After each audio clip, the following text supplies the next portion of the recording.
प्यारे बच्चों, आपका एक रिवीजन टेस्ट हुआ था नीट के एग्जाम के लिए, जिसमें 100 सवाल हमने आपसे पूछे थे। वो पेपर आपने दिया।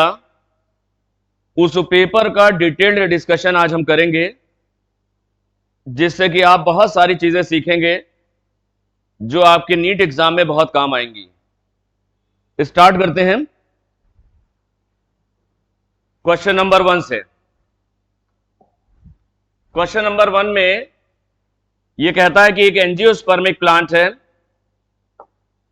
जिसकी लीफ की सेल्स में 24 क्रोमोसोम है। एंजियोस्पर्म डिप्लॉयड पौधे होते हैं, उनकी ज्यादातर कोशिकाएं डिप्लॉयड होती हैं और उसमें कितने क्रोमोसोम बता रहा है? Leaf cell. लीफ सेल्स भी डिप्लॉयड होंगी, रूट सेल्स भी डिप्लॉयड होंगी, स्टेम सेल्स भी डिप्लॉयड होंगी। तो लीफ सेल्स के अंदर 24 क्रोमोसोम होंगे क्योंकि ये डिप्लॉयड है। तो पूछ रहा है कि इन सेल्स के अंदर कितने क्रोमोसोम्स होंगे। तुम सिनर्जिड जानते हो, हैप्लॉयड होती हैं। हैप्लॉयड का मतलब इसमें 12 होंगे। पॉलन ग्रेन्स हैप्लॉयड होते हैं। पॉलन ग्रेन्स और मेल गैमीट हैप्लॉयड होते हैं 12। न्यूसेलस डिप्लॉयड होती है। डिप्लॉयड का मतलब 24। एंडोस्पर्म और एल्यूरॉन, एंडोस्पर्म और एल्यूरॉन ट्रिप्लॉयड होती हैं। ट्रिप्लॉयड का मतलब 36। तो 12 3 36, ट्रिप्लॉयड का मतलब 36 क्रोमोसोम। और मेगास्पोर हैप्लॉयड होता है। हैप्लॉयड का मतलब हो गया 12 क्रोमोसोम। तो आंसर क्या आ जाएगा? 12 12 24 36 36 और 12।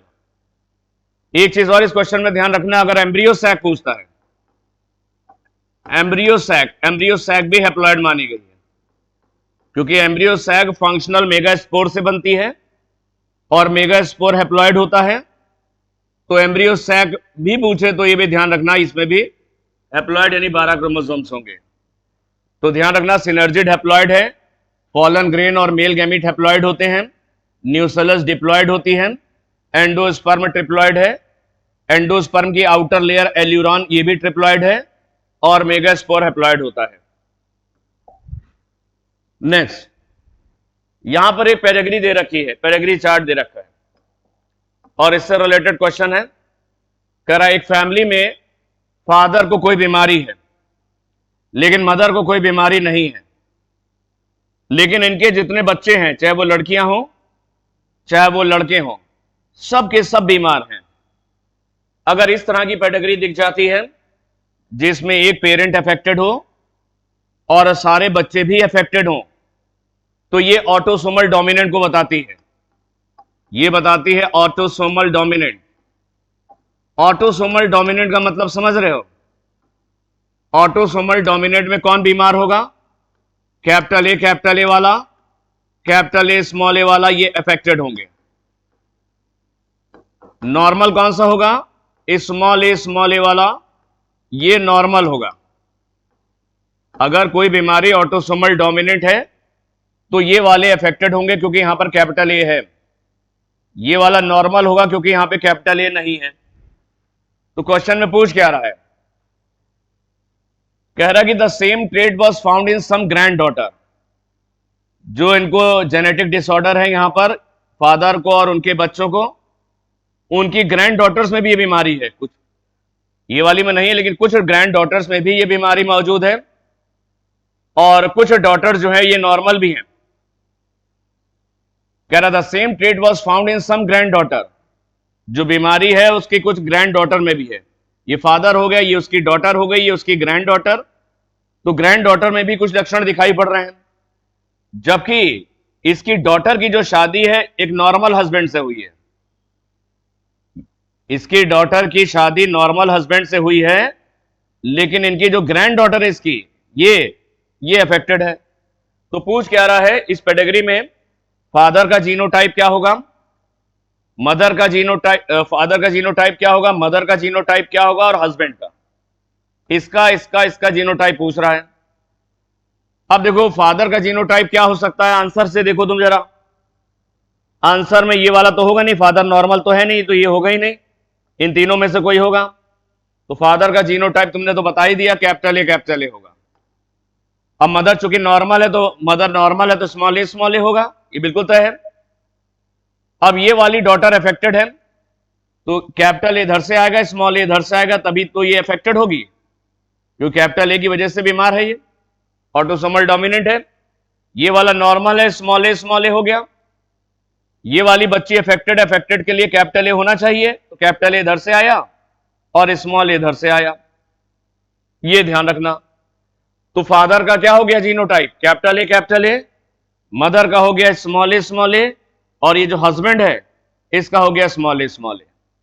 ऐसे कर लेना। नेक्स्ट है वैस्कुलर बंडल की बात करते हैं यहां पर, कि कहता है कि जाइलम दोनों तरफ से फ्लोएम से कवर्ड है। जब जाइलम दोनों तरफ से फ्लोएम से कवर्ड होता है तो ऐसे बंडल क्या कहलाते हैं? देखो, स्टेम में जो वैस्कुलर बंडल होते हैं वो कंजॉइंट होते हैं। रूट में वैस्कुलर बंडल रेडियल होते हैं, लेकिन स्टेम में कंजॉइंट होते हैं। कंजॉइंट का मतलब ये दो तरीके से होते हैं, या तो ये कोलेटरल होंगे या बाई कोलेटरल होते हैं, या ये कोलेटरल होते हैं या बाई कोलेटरल होते हैं। कोलेटरल वैस्कुलर बंडल में जाइलम के केवल एक तरफ फ्लोएम होता है, ये जाइलम है, उसके बाहरी तरफ फ्लोएम होता है, ये कोलेटरल है। बाइकोलेटरल वैस्कुलर बंडल में जाइलम के दोनों तरफ फ्लोएम होता है, इधर भी फ्लोएम है और अंदर भी फ्लोएम होता है, ये बाइकोलेटरल है। तो पूछ क्या रहा है, vascular bundle xylem is covered on both the side by phloem, xylem के दोनों तरफ फ्लोएम है तो वैस्कुलर बंडल क्या कहलाएंगे, बाइकोलेटरल। ज्यादातर डाइकॉट स्टेम के अंदर कोलेटरल होते हैं, डाइकॉट और मोनोकॉट दोनों स्टेम के अंदर ये कंजॉइंट वैस्कुलर बंडल होते हैं, सब ध्यान रखना। रूट में रेडियल होते हैं। कंजॉइंट का मतलब ही होता है कि जाइलम और फ्लोएम एक ही रेडियस पे होते हैं, एक ही रेडियस पे होते हैं। लेकिन कंजॉइंट दो तरीके के होते हैं, कोलेटरल जाइलम के केवल एक तरफ फ्लोएम है, और बाइकोलेटरल जाइलम के दोनों तरफ फ्लोएम है। ये ध्यान रखना, ये कुछ ही फैमिलीज में देखने को मिलते हैं बाइकोलेटरल। कुकुरबिटेसी, कद्दू लौकी खीरा वाली फैमिली, और सोलनेसी में ऐसा देखने को मिलता है। कुकुरबिटेसी खास करके ध्यान रखना, इसमें बाइकोलेटरल वैस्कुलर बंडल होते हैं। नेक्स्ट क्वेश्चन देखते हैं, कह रहा है कि the secondary metabolite belonging to same category, ये बायोमोलिक्यूल का क्वेश्चन है। सेकेंडरी मेटाबोलाइट जो एक ही कैटेगरी में आते हैं, इसमें एबरिन और रेसिन, ये टॉक्सिन्स होते हैं, पॉइजन एज हेरेन। एबरिन भी टॉक्सिन है और ये भी टॉक्सिन है, ये एक ही कैटेगरी में आते हैं। विम्ब्लास्टिन एक ड्रग है, दवा है। विनक्रिस्टीन, विम्ब्लास्टिन ड्रग्स होती हैं। रबर एक पॉलीमरिक सब्सटेंस है, रबर एक पॉलीमेरिक सब्सटेंस है। कैरोटीनॉइड्स पिगमेंट्स होते हैं। तो एक ही कैटेगरी में कौन से दो आ रहे हैं, एबरिन और रेसिन, दोनों ही टॉक्सिन है। तो आंसर हो गया ए और डी। नेक्स्ट है chemiosmotic coupling hypothesis of oxidative phosphorylation. Oxidative phosphorylation mitochondria में होता है, इसमें F1 पार्टिकल पार्टिसिपेट करते हैं, और ये F1 पार्टिकल ऑक्सीडेटिव फॉस्फोराइलेशन के जरिए ADP से ATP बनाते हैं। ADP का फॉस्फोराइलेशन करते हैं और ATP बनाते हैं। पौधों में दो जगह ATP बनता है, क्लोरोप्लास्ट और माइटोकॉन्ड्रिया में ATP बनता है। कैसे ATP बनता है इसको सबसे अच्छे तरीके से समझाती है केमी ऑस्मोटिक कपलिंग हाइपोथेसिस, जो पीटर मिचेल ने दी थी। इनको नोबेल अवार्ड मिला था, पीटर मिचेल को। इन्होंने केमी ऑस्मोटिक कपलिंग हाइपोथेसिस दी थी, जो ये बताती है कि क्लोरोप्लास्ट और माइटोकॉन्ड्रिया में ATP कैसे बनता है। क्लोरोप्लास्ट और माइटोकॉन्ड्रिया में ATP प्रोटॉन ग्रेडियंट की वजह से बनता है। क्लोरोप्लास्ट में प्रोटॉन ग्रेडियंट जो बनता है वो ल्यूमेन और स्ट्रोमा के बीच में बनता है। ल्यूमेन है, बीच में मेम्ब्रेन होती है, और इधर स्ट्रोमा है। तो क्लोरोप्लास्ट के अंदर जो प्रोटॉन ग्रेडियंट है वो ल्यूमेन और स्ट्रोमा के बीच में बनता है। माइटोकॉन्ड्रिया में ये प्रोटॉन ग्रेडियंट किसके बीच में बनता है, ये IMS और मैट्रिक्स के बीच में। IMS है और ये मैट्रिक्स है। बीच में मेम्ब्रेन का होना जरूरी है। इसमें भी इनर मेम्ब्रेन है। कौन सी मेम्ब्रेन है, ये माइटोकॉन्ड्रिया की इनर मेम्ब्रेन। तो माइटोकॉन्ड्रिया की इनर मेम्ब्रेन के आर पार एक प्रोटॉन ग्रेडियंट बनता है आईएमएस और मैट्रिक्स के बीच में। इसी वजह से एटीपी का फॉर्मेशन होता है। एक प्रोटॉन ग्रेडियंट बनता है across the inner membrane. Inner membrane के आर पार एक प्रोटॉन ग्रेडियंट बनता है जो माइटोकॉन्ड्रिया में एटीपी का निर्माण करता है ऑक्सीडेटिव फॉस्फोराइलेशन के जरिए। और जो पार्टिसिपेट करते हैं वो एटीपी जो बनाते हैं, जो ऑक्सीडेटिव फॉस्फोराइलेशन में भाग लेते हैं, वो है F1 पार्टिकल जो इनर मेम्ब्रेन पर मौजूद हैं। ये ध्यान रखना। तो आंसर हो जाएगा प्रोटॉन ग्रेडियंट। सवाल आ सकता है केमी ऑस्मोटिक हाइपोथेसिस किसने दिया था? पीटर मिशेल ने। क्लोरोप्लास्ट और एटीपी, क्लोरोप्लास्ट और माइटोकॉन्ड्रिया के अंदर एटीपी कैसे बनता है? तुम कहोगे due to development of proton gradient. Chloroplast में प्रोटॉन ग्रेडियंट किसके बीच में बनता है? ल्यूमेन और स्ट्रोमा के बीच में। ल्यूमेन और स्ट्रोमा के बीच में जब प्रोटॉन ल्यूमेन से स्ट्रोमा की तरफ जाते हैं, ध्यान रखना इसमें, तब एटीपी बनता है। और इसमें प्रोटॉन आईएमएस से जाएंगे किधर? माइटोकॉन्ड्रिया में आईएमएस से जाएंगे मैट्रिक्स की तरफ, तब एटीपी बनता है। तो यह ध्यान रखना कि क्लोरोप्लास्ट और माइटोकॉन्ड्रिया में जो एटीपी बनता है उसके लिए प्रोटॉन ग्रेडियंट का बनना जरूरी है। और केमी ऑस्मोटिक हाइपोथेसिस सबसे अच्छे से समझाती है कि कैसे क्लोरोप्लास्ट और माइटोकॉन्ड्रिया के अंदर एटीपी बनता है। एटीपी बनता है प्रोटॉन ग्रेडियंट की वजह से। क्लोरोप्लास्ट में तब बनेगा जब प्रोटॉन ल्यूमेन से स्ट्रोमा की तरफ जाएंगे, और माइटोकॉन्ड्रिया में जब आईएमएस से मैट्रिक्स की तरफ आते हैं। यह ध्यान रखना। नेक्स्ट है 6th क्वेश्चन। कह रहा है कि which of the following structure play a significant role in maintaining osmolarity in mammals? Urine को कंसंट्रेट करने के लिए लूप ऑफ हेनले है। यूरिन को कंसंट्रेट करने के लिए लूप ऑफ हेनले है। मैक्सिमम रीएब्जॉर्प्शन जो होता है वो पीसीटी में होता है। मैक्सिमम रीएब्जॉर्प्शन किसमें होता है? ज्यादातर चीजें रीएब्जॉर्ब हो जाती हैं। नेफ्रॉन से ज्यादातर चीजें रीएब्जॉर्ब होकर ब्लड में आ जाती हैं। Maximum reabsorption proximal convoluted tubule में होता है। लेकिन वाटर का एब्जॉर्प्शन, मैक्सिमम वाटर का जो एब्जॉर्प्शन है, ये वाटर का रीएब्जॉर्प्शन है, ये descending limb of loop of Henley में होता है। Descending limb of loop of Henley, descending limb of loop of Henley में होता है।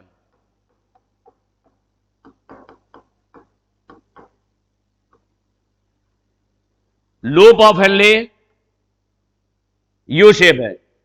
इसी के पैरेलल इफरेंट आर्टेरियोल ऐसे यू शेप बनाता है। इफरेंट आर्टेरियोल की एक ब्रांच आती है, वो लूप ऑफ हेनले के चारों तरफ एक यू शेप बनाती है, जैसा लूप ऑफ हेनले है। तो लूप ऑफ हेनले, और इसे बोलते हैं वासा रेक्टा। ये जो यू शेप्ड है ना, ये इफरेंट आर्टेरियोल। इफरेंट आर्टेरियोल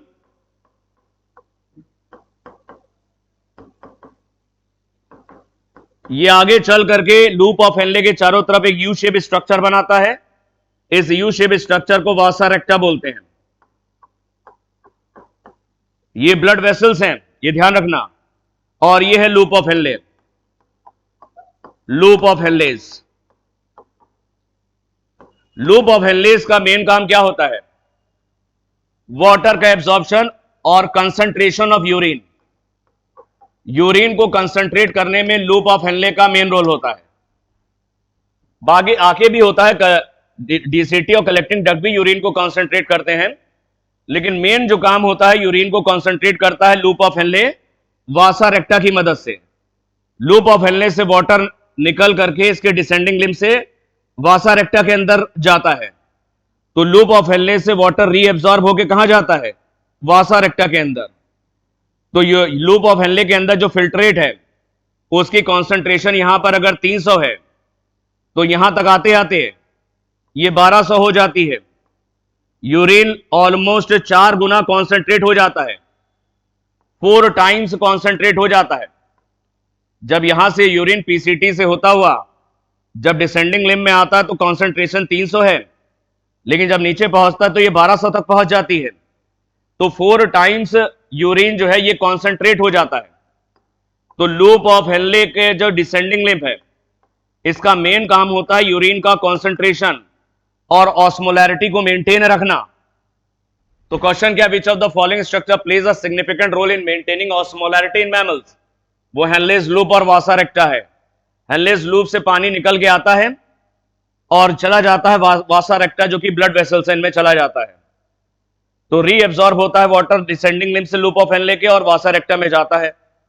यहां पर कॉन्सेंट्रेशन 300 है, यहां पर जब फिल्ट्रेट पहुंचता है यहां पे तो कॉन्सेंट्रेशन 1200 हो जाती है, यानी यूरिन 4 टाइम कॉन्सेंट्रेटेड हो जाता है यहां से यहां तक आने में। तो लूप ऑफ हेनले का मेन काम होता है यूरिन को कॉन्सेंट्रेट करना। आगे देखो, नेक्स्ट है क्वेश्चन नंबर 7। कहता है photosynthesis in C4 plants is relatively less limited by atmospheric CO2 because बाहर की CO2 से C4 प्लांट्स की फोटोसिंथेसिस पे ज्यादा प्रभाव नहीं पड़ता, लेकिन C3 पे पड़ता है। C3 प्लांट में जो बाहर से CO2 आती है एटमॉस्फेयर से, वो पहले रुबिस्को से कंबाइन करती है, रुबिस्को। लेकिन C4 प्लांट में जो बाहर से CO2 आती है वो पहले कंबाइन करती है पेपकेज से, इस एंजाइम से कंबाइन करती है पेप कार्बोक्सिलेज से।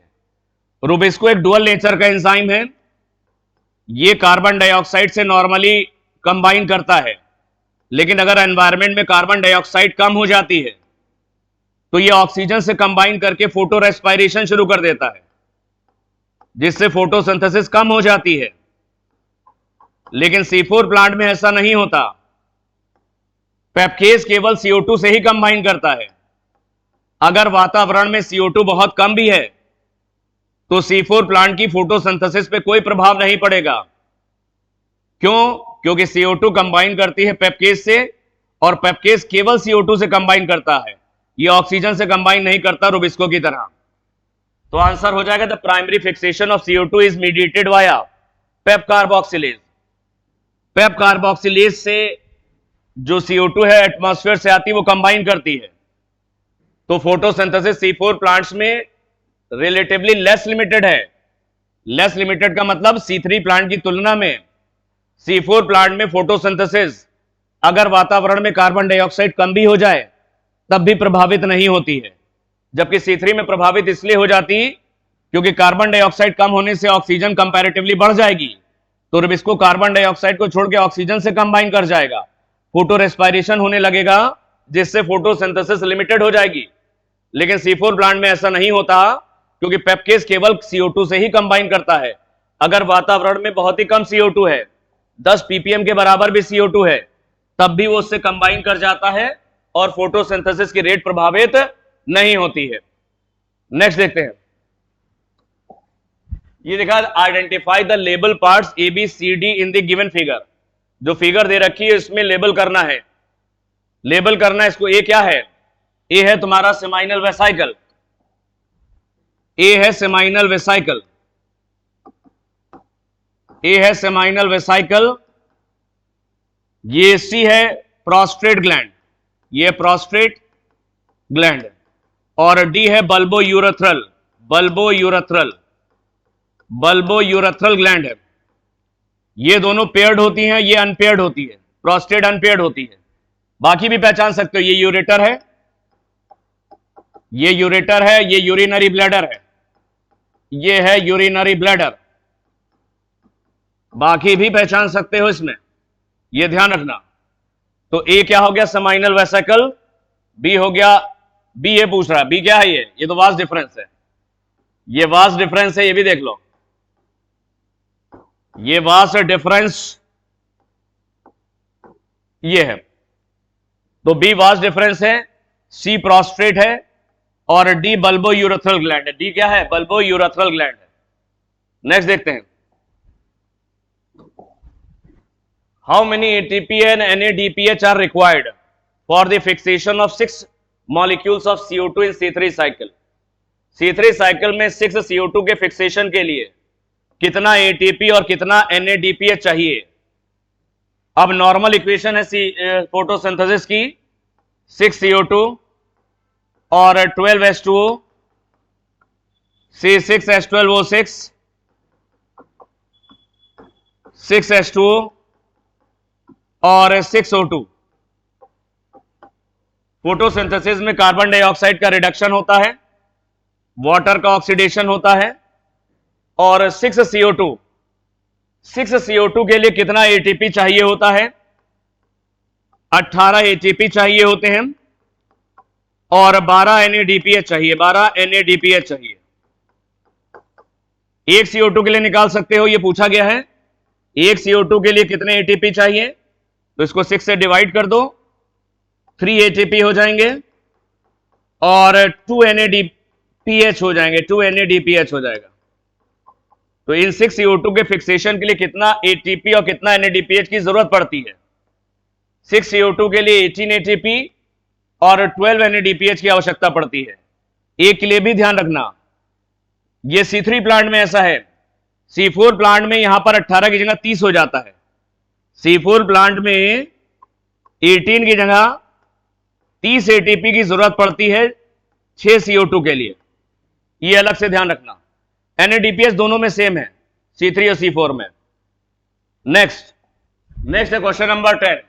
Pick out the correct statement with respect to the flagella found in a particular class of algae.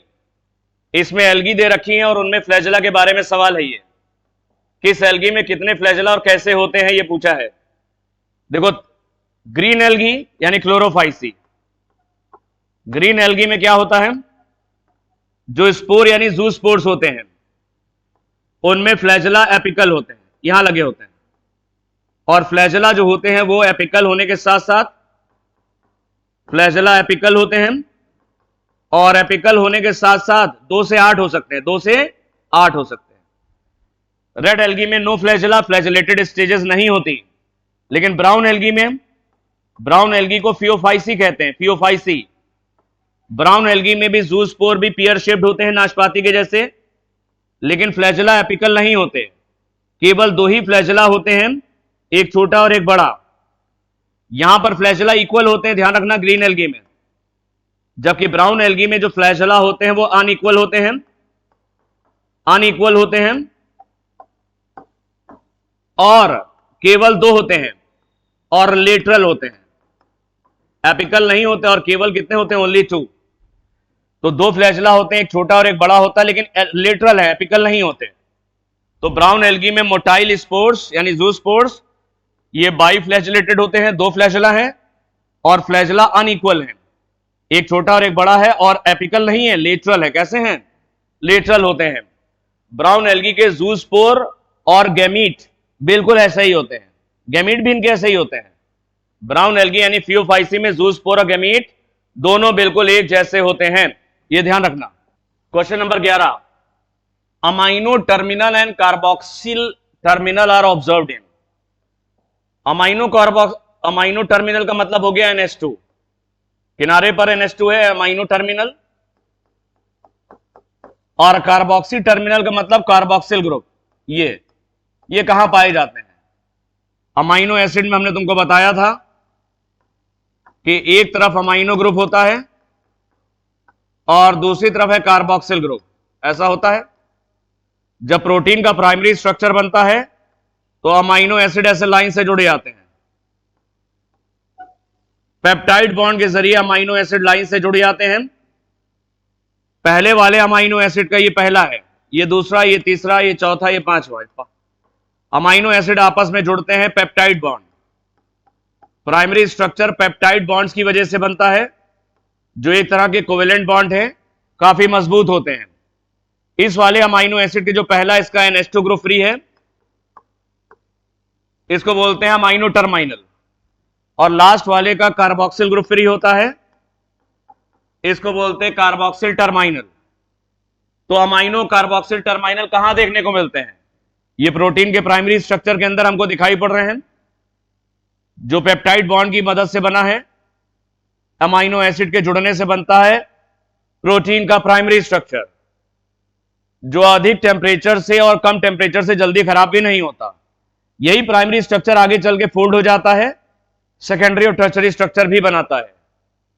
लेकिन अमाइनो टर्मिनल और कार्बोक्सिल टर्मिनल हमको कहां देखने को मिल रहा है? प्राइमरी स्ट्रक्चर ऑफ प्रोटीन, जो कि यहां बना है। नेक्स्ट क्वेश्चन देखते हैं, कियास्मेटा कहां दिखाई पड़ते हैं अच्छे से। मियोसिस 1 की प्रोफेज 1 सबसे लंबी फेज होती है।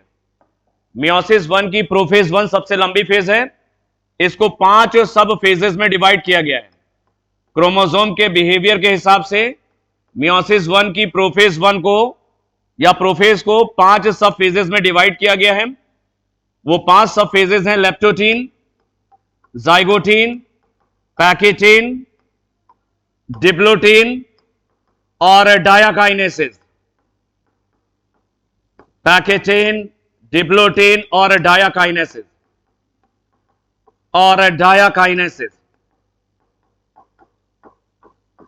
लेप्टोटीन में क्रोमोसोम मोती के जैसा दिखता है, क्रोमोमियर्स दिखते हैं। क्रोमोसोम के ऊपर क्रोमोमियर्स दिखते हैं तो क्रोमोसोम बीडेड दिखता है, मोती की माला जैसा दिखता है।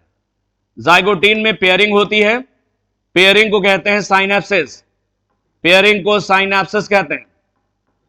पैकेटीन में क्रॉसिंग ओवर यानी रिकॉम्बिनेशन होता है। पैकेटीन में क्रॉसिंग ओवर और रिकॉम्बिनेशन होता है। जाइगोटीन पैकेटीन रिकॉम्बिनेशन, जाइगोटीन में पेयरिंग है, पैकेटीन में क्रॉसिंग ओवर। डिप्लोटीन में कियास्मेटा फॉर्मेशन होता है। होमोलॉगस क्रोमोसोम अलग होते हैं। साइनेप्टोनीमल कॉम्प्लेक्स डिसॉल्व हो जाता है डिप्लोटीन में। कियास्मेटा का फॉर्मेशन होता है डिप्लोटीन में और साइनेप्टोनीमल कॉम्प्लेक्स डिसॉल्व होता है। डायाकाइनेसिस में टर्मिनलाइजेशन होता है, टर्मिनलाइजेशन, डायाकाइनेसिस में टर्मिनलाइजेशन होता है। ये कियास्मेटा पॉइंट्स किनारे की तरफ खिसकते हैं क्योंकि क्रोमोसोम अलग होते हैं, तो कियास्मेटा पॉइंट्स जो होते हैं वो किनारे की तरफ भागते हैं, इसे टर्मिनलाइजेशन कहते हैं डायाकाइनेसिस में। तो कियास्मेटा कहां विजिबल है? डिप्लोटीन में। नेक्स्ट देखते हैं, all of the following have epigynous and perigynous ovary except. देखो 3 तरह की ओवरी है। ओवरी 3 तरह की होती है, हाइपोगाइनस, हाइपोगाइनस, एपिगाइनस और पेरीगाइनस। ओवरी 3 तरह की होती है, हाइपोगाइनस, ओवरी 3 तरह की होती है, हाइपोगाइनस नहीं, फ्लावर 3 तरह के होते हैं। ऐसे लिखो, ओवरी 3 तरह की होती है, ऐसे भी सीख सकते हो, इंफीरियर, सुपीरियर और हाफ इंफीरियर। 3 तरह की ओवरी होती है। इंफीरियर ओवरी में ओवरी सबसे नीचे रहती है, बाकी फ्लोरल पार्ट्स ऊपर से निकलते हैं। सुपीरियर ओवरी में ओवरी ऊपर रहती है, बाकी फ्लोरल पार्ट्स नीचे से निकलते हैं। और हाफ इंफीरियर ओवरी में ओवरी के लगभग बराबर लेवल से सारे फ्लोरल पार्ट्स निकलते हैं, रिम पर होते हैं फ्लोरल पार्ट्स। अगर ओवरी इंफीरियर है तो फ्लावर होता है हाइपोगाइनस। ओवरी इंफीरियर है तो फ्लावर होगा हाइपोगाइनस। ओवरी इंफीरियर है तो फ्लावर होगा एपिगाइनस। ओवरी इंफीरियर है तो फ्लावर होगा एपिगाइनस। ओवरी सुपीरियर है तो फ्लावर होगा हाइपोगाइनस। ओवरी हाफ इंफीरियर तो फ्लावर होता है पेरीगाइनस। तुम एपिगाइनस और पेरीगाइनस याद रखो, क्योंकि ज्यादातर पौधों में सुपीरियर ओवरी होती है और हाइपोगाइनस फ्लावर्स होते हैं। तुम इन दोनों को याद रखना, इंफीरियर और हाफ इंफीरियर में। इंफीरियर में तुम याद रखना, इंफीरियर में तुम्हारा गुआवा है, अमरूद, इसमें ओवरी तुम्हें नीचे दिखाई पड़ती है जिससे फ्रूट बनता है। पोमग्रेनेट यानी अनार है, इंफीरियर ओवरी होती है। और इसके अलावा कंपोजिटी फैमिली, कुकुरबिटेसी कंपोजिटी, इसके जितने भी पौधे हैं इनमें इंफीरियर ओवरी होती है। कुकुरबिटेसी और कंपोजिटी फैमिली के पौधे, इनमें इंफीरियर ओवरी। इंफीरियर में ये 4 याद रखना, जब ओवरी इंफीरियर होगी तो फ्लावर एपिगाइनस होता है। ओवरी हाफ इंफीरियर है यानी आधी नीचे और आधी ऊपर होती है, तो इसे हाफ इंफीरियर ही बोलते हैं, तो फ्लावर पेरीगाइनस कहलाता है। पेरीगाइनस कंडीशन तुम्हें रोजेसी फैमिली में देखने को मिलती है। रोजेसी के एग्जांपल हैं, रोज है, प्लम है, पीच है, एप्पल है, ये सब रोजेसी फैमिली के पौधे हैं। इन सभी में पेरीगाइनस फ्लावर होंगे और ओवरी हाफ इंफीरियर है। अब पूछ क्या रहा है कि all of the following have epigynous and perigynous ovary. सभी में एपिगाइनस और पेरीगाइनस ओवरी होती है, एक को छोड़ करके। गुआवा में क्या है? गुआवा में एपिगाइनस है। रोज में क्या है? नीचे पेरीगाइनस है। रेफ्लोरेट्स ऑफ हेलियंथस, हेलियंथस कंपोजिटी का है। कंपोजिटी का मतलब क्या जान रहे हो? एपिगाइनस है फ्लावर, प्लम्स जो है वो रोजेसी के हैं, ये पेरीगाइनस है।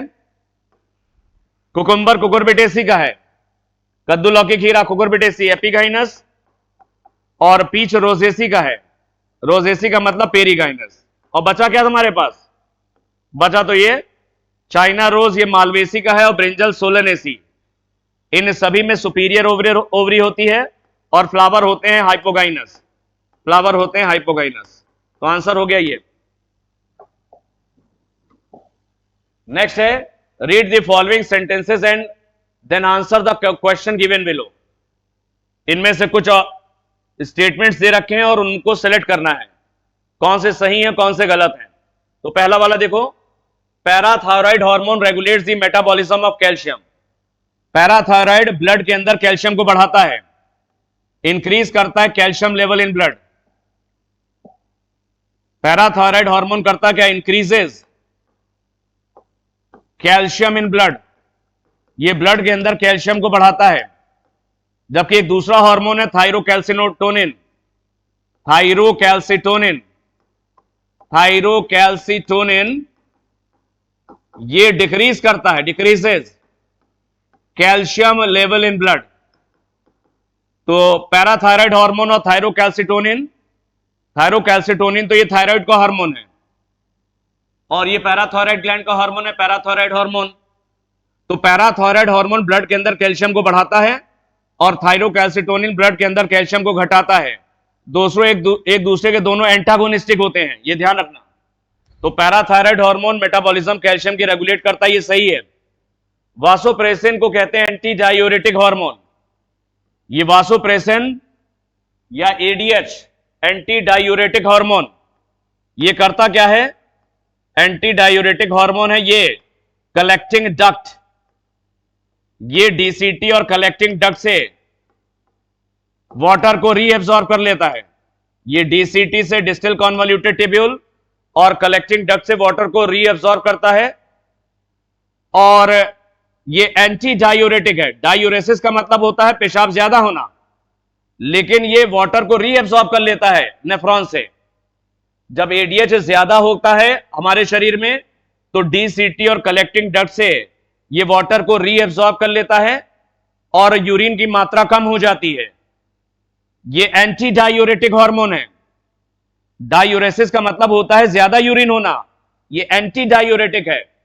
ये डीसीटी और कलेक्टिंग डक्ट से ये वाटर को रीएब्सॉर्ब कर लेता है, वाटर रीएब्सॉर्ब होकर ब्लड में आ जाता है और यूरिन कम हो जाता है।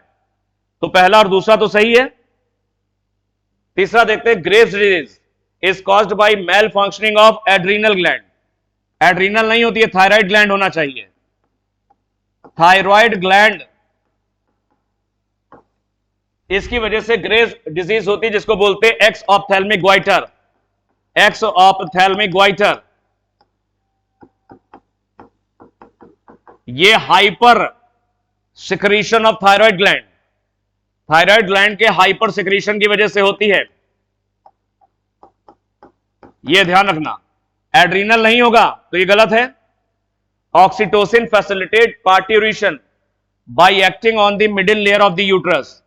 यूट्रस की जो मिडिल लेयर होती है इस पे ऑक्सीटोसिन असर करता है और पार्ट्यूरेशन यानी बच्चे के जन्म में मदद मिलती है। ऑक्सीटोसिन यूट्रस की जो मिडिल लेयर होती है, मीजोमेट्रियम, एंडोमेट्रियम, मीजोमेट्रियम और ये जो मीजोमेट्रियम है और पेरीमेट्रियम। जो मीजोमेट्रियम होती है मिडिल लेयर, ये स्मूथ मसल्स की बनी होती है, ये बनी होती है स्मूथ मसल्स की, ये ध्यान रखना। लेकिन यहां पर लिखा है स्ट्राइटेड इनवॉल्यूटरी मसल, स्ट्राइटेड लिखा है, ये गलत है। स्ट्राइटेड मसल्स वो होती है जिनमें धारियां होती हैं, इस स्मूथ माली में धारियां नहीं होती स्मूथ में, तो ये गलत है। तो आंसर हो जाएगा 1 और 2 ये ट्रू है और 3 और 4 ये गलत है। नेक्स्ट देखते हैं। नेक्स्ट है question 15। The suspended solids in sewage can be removed eight which step in the process of sewage treatment. देखो सीवेज ट्रीटमेंट प्लांट में 3 प्रोसेस होती हैं, प्राइमरी, सेकेंडरी और टर्शरी। सीवेज ट्रीटमेंट प्लांट यानी एसटीपी बोलते हैं। इसमें 3 तरीके से पानी साफ किया जाता है। पहले होता है प्राइमरी ट्रीटमेंट। प्राइमरी ट्रीटमेंट में जो फ्लोटिंग डेब्रिस है, जो तैरने वाला कूड़ा है और जो कंकड़ पत्थर हैं, उनको सेडिमेंट करा लिया जाता है। इसमें फिजिकल इंप्योरिटी दूर होती है। फिजिकल इंप्योरिटी को दूर करता है ये, तो ये फिजिकल ट्रीटमेंट है। फिजिकल ट्रीटमेंट में क्या होता है, कंकड़ पत्थर हैं उनको नीचे बैठा दिया जाता है और जो तैरने वाली गंदगी है, प्लास्टिक वगैरह, उनको जालियों की मदद से छान लिया जाता है, फिल्टर कर लिया जाता है। दूसरा ट्रीटमेंट है biological treatment. Biological treatment microbes की मदद से होता है। सीवेज को गलाने वाले माइक्रोब्स जो हेट्रोट्रॉफिक बैक्टीरिया है, वो सीवेज के अंदर ही पाए जाते हैं। जो सीवेज को गलाते हैं उसको कंज्यूम कर लेते हैं। तो सेकेंडरी ट्रीटमेंट ये बायोलॉजिकल ट्रीटमेंट होता है। और इसके बाद पानी नदियों में चला जाता है एसटीपी से। सीवेज ट्रीटमेंट प्लांट से पानी नदी में डाल दिया जाता है, लेकिन घर में आने से पहले इसका टर्शरी ट्रीटमेंट होता है। टर्शरी ट्रीटमेंट में क्या क्या होता है, इसमें क्लोरीन यूजुअली मिलाई जाती है। टर्शरी ट्रीटमेंट में क्लोरीन मिलाई जाती है। एक्वागार्ड वगैरह में यूवी रेज, इनका भी इस्तेमाल किया जाता है। तो ये एक तरह का केमिकल ट्रीटमेंट है। ये फिजिको केमिकल भी कह सकते हो, ये केमिकल भी लिख सकते हो। तो क्वेश्चन क्या पूछ रहा है, द सस्पेंडेड सॉलिड, पानी के अंदर जो कंकड़ पत्थर पर मौजूद हैं, जो सीवेज के अंदर कंकड़ पत्थर मौजूद हैं, वो कैसे निकाले जाते हैं। वो उनको पहले बिठा करके प्राइमरी ट्रीटमेंट के जरिए निकाला जाता है, ये ध्यान रखना। नेक्स्ट देखते हैं question number 16। Which of the following structure are not supported by incomplete cartilaginous ring. इनमें से कौन सा स्ट्रक्चर इनकम्प्लीट कार्टिलेजिनस रिंग से घिरा नहीं होता, उससे सपोर्टेड नहीं होता। देखो ट्रैकिया है, ट्रैकिया डिवाइड करता है, ट्रैकिया आगे चल करके डिवाइड करता है। ट्रैकिया डिवाइड करता है प्राइमरी ब्रोंकस में, प्राइमरी ब्रोंकस डिवाइड करता है सेकेंडरी ब्रोंकस में, सेकेंडरी ब्रोंकस डिवाइड करता है टर्शरी ब्रोंकस में, टर्शरी ब्रोंकस डिवाइड करता है इनिशियल ब्रोंक्यूल्स में, इनिशियल ब्रोंक्यूल्स में, इनिशियल ब्रोंक्यूल्स, और इनिशियल ब्रोंक्यूल्स डिवाइड करते हैं टर्मिनल ब्रोंक्यूल्स में। इनिशियल ब्रोंक्यूल्स डिवाइड करते हैं टर्मिनल ब्रोंक्यूल्स में, ये ध्यान रखना। ऐसे होता है, ये ब्रोंकियल ट्री है। इसमें ये कह रहा है कि सी शेप्ड हाईलाइन कार्टिलेज कहां नहीं पाई जाती है। ट्रैकिया से लेकर के इनिशियल ब्रोंक्यूल तक ये सपोर्टेड रहते हैं incomplete C shaped hyaline cartilage से। हमारे ट्रैकिया को छू करके भी देख सकते हो, ये कार्टिलेज होती है। तो ये इनकम्प्लीट होती, पूरी गोल नहीं होती है, इनकम्प्लीट होती हैं, ऐसे हैं, बी से जुड़ी नहीं है। तो incomplete C shaped hyaline cartilage होती हैं, ये नहीं पाई जाती हैं तुम्हारी टर्मिनल ब्रोंक्यूल्स में। तो आंसर हो जाएगा टर्मिनल ब्रोंक्यूल्स में ये कार्टिलेज नहीं होती। नेक्स्ट है haploid cells found within the seminiferous tubule of the testis are. Testis के सेमिनिफरस ट्यूब्यूल में हैप्लॉइड सेल्स कौन सी होती हैं। देखो दो, तुम ध्यान रखना, स्पर्मेटोगोनिया ये डिप्लॉयड है, स्पर्मेटोगोनिया डिप्लॉयड होती हैं, और कुछ स्पर्मेटोगोनिया बदल जाती हैं प्राइमरी स्पर्मेटोसाइट में, प्राइमरी स्पर्मेटोसाइट में बदल जाती हैं, ये भी डिप्लॉयड है। प्राइमरी स्पर्मेटोसाइट में होती है मियोसिस, मियोसिस से बनती है सेकेंडरी स्पर्मेटोसाइट, सेकेंडरी स्पर्मेटोसाइट बनती है, मियोसिस के बाद बनती हैं तो ये हैप्लॉइड होती हैं, और ये सेकेंडरी स्पर्मेटोसाइट स्पर्मेटिड और स्पर्मेटोजोआ में बदलती हैं। ये स्पर्मेटिड्स या स्पर्मेटोजोआ यानी स्पर्म में बदलती हैं, ये भी हैप्लॉइड है। तो क्या पूछा क्वेश्चन कि हैप्लॉइड सेल्स कौन सी होंगी? हैप्लॉइड सेल्स तुम्हारी सेकेंडरी स्पर्मेटोसाइट हैं और स्पर्मेटिड्स हैं, और कौन से हैं ये? और स्पर्मेटिड्स होती हैं। Question number 18, the exchange of chromosomal segments between non sister chromatids.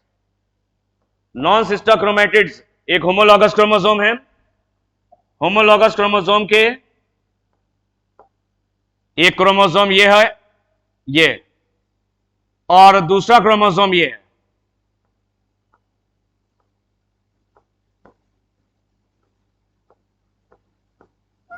ये होमोलॉगस क्रोमोसोम का जोड़ा है, इसमें क्रॉसिंग ओवर हो रहा है।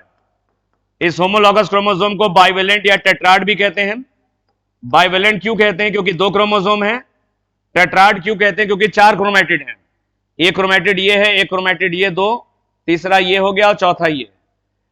2 अलग अलग क्रोमोसोम के क्रोमैटिड कहलाते हैं नॉन सिस्टर। तो क्रॉसिंग ओवर किसके बीच में हो रहा है? Non sister chromatids. लेकिन ये ध्यान देना, ये नॉन सिस्टर क्रोमैटिड्स हैं, 2 अलग अलग क्रोमोसोम के क्रोमैटिड्स हैं, लेकिन जोड़ा एक ही है। तो क्रॉसिंग ओवर जो होता है वो non sister chromatids of homologous chromosome, homologous chromosome के नॉन सिस्टर क्रोमैटिड्स के बीच में होता है। और कब होता है? पैकेटीन में होता है। कब होता है ये पैकेटीन में होता है। तो आंसर हो जाएगा pachytene. Question number 19, identify the correct and incorrect match about respiratory volume and capacities and mark the correct answer. Respiratory volume और कैपेसिटीज के बारे में कुछ बातें दे रखी हैं, और इनमें से तुमको नीचे में से सेलेक्ट करना है कौन सा सही है, चारों ऑप्शन में से। देखो, इंस्पायरेटरी कैपेसिटी, इंस्पायरेटरी कैपेसिटी किसके बराबर होती है? यानी कितनी सांस हम खींच सकते हैं। इंस्पायरेटरी कैपेसिटी जो है ये टाइडल वॉल्यूम, नॉर्मल सांस में हम 500 ml हवा खींच सकते हैं, और जबरदस्ती से अगर खींचते हैं तो वो इंस्पायरेटरी रिजर्व वॉल्यूम है। इंस्पायरेटरी कैपेसिटी टाइडल वॉल्यूम और इंस्पायरेटरी रिजर्व वॉल्यूम के बराबर होती है। नॉर्मल हमने हवा खींची वो तो टाइडल वॉल्यूम, और कस के खींची और जोर लगा के अंदर खींची तो वो inspiratory reserve volume.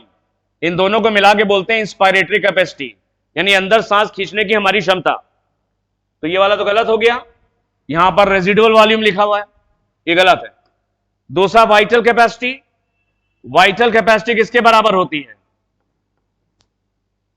Vital capacity हम सांस एकदम से छोड़ते हैं, पूरी सांस निकाल दी बाहर, फिर सांस लेते हैं, वो वाइटल कैपेसिटी है। वाइटल कैपेसिटी में expiratory reserve volume plus tidal volume plus inspiratory reserve volume. भैया हमने सांस ऐसे छोड़ दी, अब जो छोड़ी है, पहले तो एक नॉर्मल हम लोग जितनी सांस बाहर छोड़ते हैं वो टाइडल वॉल्यूम है, उसके अलावा जोर से निकाल करके और छोड़ रहे हैं बाहर, वो एक्सपायरेटरी रिजर्व वॉल्यूम है। तो जब सांस अंदर खींचेंगे तो टाइडल वॉल्यूम के साथ साथ एक्सपायरेटरी रिजर्व वॉल्यूम भी तो जाएगी, और जो जोर लगा के और खींचेंगे वो इंस्पायरेटरी रिजर्व वॉल्यूम है। तो expiratory reserve volume, tidal volume और इंस्पायरेटरी रिजर्व वॉल्यूम, इसको मिला के कहते हैं हमारी लंग कैपेसिटी, यानी वाइटल कैपेसिटी है, ये लंग की क्षमता है। हमने हवा निकाल दी, जोर लगा के हवा बाहर निकाल दी, पहले तो टाइडल वॉल्यूम वाली निकलेगी, फिर एक्सपायरेटरी रिजर्व वॉल्यूम वाली निकलेगी, ये निकली। अब हम जो खींचेंगे हवा वो वाइटल कैपेसिटी है। जो खींचेंगे तो पहले टाइडल वॉल्यूम अंदर आया, जो एक्सपायरेटरी रिजर्व वॉल्यूम था वो अंदर आया, और फिर और अच्छे जोर से खींचेंगे तो इंस्पायरेटरी रिजर्व वॉल्यूम वो भी अंदर आ जाएगी हवा, ये हो जाएगी वाइटल कैपेसिटी। फिर देखो क्या कह रहा है, तो ये तो क्या कह रहा है कि टाइडल वॉल्यूम, टाइडल वॉल्यूम तो है, inspiratory reserve volume, inspiratory reserve volume भी है, और expiratory reserve volume, expiratory reserve volume भी है। सही है, ये ये वाला तो सही है। फिर रेजिडुअल वॉल्यूम क्या होता है? रेजिडुअल वॉल्यूम वाइटल कैपेसिटी और इंस्पायरेटरी रिजर्व वॉल्यूम के को माइनस करके निकालते हैं। यानी वाइटल कैपेसिटी में से तुमने इंस्पायरेटरी रिजर्व वॉल्यूम इसको घटा दिया तो वाइटल कैपेसिटी में ईआरवी और टीवी आ गया। ऐसा नहीं होता। जोर से बाहर सांस निकालने के बाद कुछ एयर हमेशा लंग्स में बनी रहती है। हम जितनी सांस जोर से बाहर निकाल दें लेकिन कुछ एयर हमारे लंग्स में हमेशा बनी रहती है, वो रेजिडुअल वॉल्यूम है। तो यहां पर ऐसा तो दे नहीं रखा। या रेजिडुअल वॉल्यूम ये कह रहा है कि वाइटल कैपेसिटी में से क्या घटा दो? आईआरवी को घटा दो। जब आईआरवी को इधर ले आओ तो ईआरवी और टीवी, ये वाइटल कैपेसिटी इसके बराबर है ना। टाइडल वॉल्यूम निकाला और जोर से हवा और निकाल दी, वो कह लेते हैं एक्सपायरेटरी रिजर्व वॉल्यूम।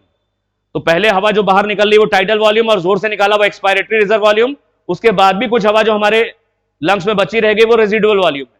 तो ये तो गलत है, ये ध्यान रखना ही गलत है।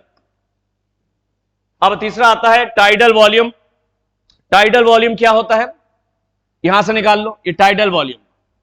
ये फॉर्मूला था inspiratory capacity equal to tidal volume plus inspiratory reserve volume. Tidal volume निकालना, इसको इधर ले आओ तो tidal volume equal to inspiratory capacity minus inspiratory reserve volume. यही तो लिखा है, inspiratory capacity minus inspiratory reserve volume. तो ये भी सही है। तो सही है 2 और 4। तो इस क्वेश्चन में तुम देखो पहला वाला इनकरेक्ट है, पहला इनकरेक्ट है, दूसरा करेक्ट है, दूसरा करेक्ट है, तीसरा इनकरेक्ट है और चौथा करेक्ट है। चौथा कैसा है? करेक्ट है। ये आंसर सही है, बी। नेक्स्ट देखते हैं, the main difference between DNA and RNA is. RNA और डीएनए में मेन अंतर क्या होता है? आरएनए और डीएनए की शुगर अलग अलग होती है। आरएनए की शुगर है ribose sugar beta D ribose और डीएनए की शुगर है beta D deoxy ribose. RNA की शुगर की सेकंड कार्बन पर OH है और डीएनए की शुगर की सेकंड कार्बन पर OH की जगह H होता है। पिरिमिडीन में भी अंतर होता है। डीएनए में जो पिरिमिडीन होते हैं वो साइटोसिन और थाइमिन होते हैं, जबकि आरएनए के अंदर साइटोसिन और यूरेसिल होता है। थाइमिन की जगह आरएनए में यूरेसिल पाया जाता है।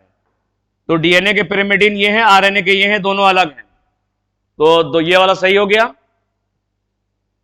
तो ये ध्यान रखना, डीएनए और आरएनए की शुगर भी अलग है और इनके पिरिमिडीन्स भी अलग होते हैं। आरएनए में थाइमिन की जगह यूरेसिल होता है।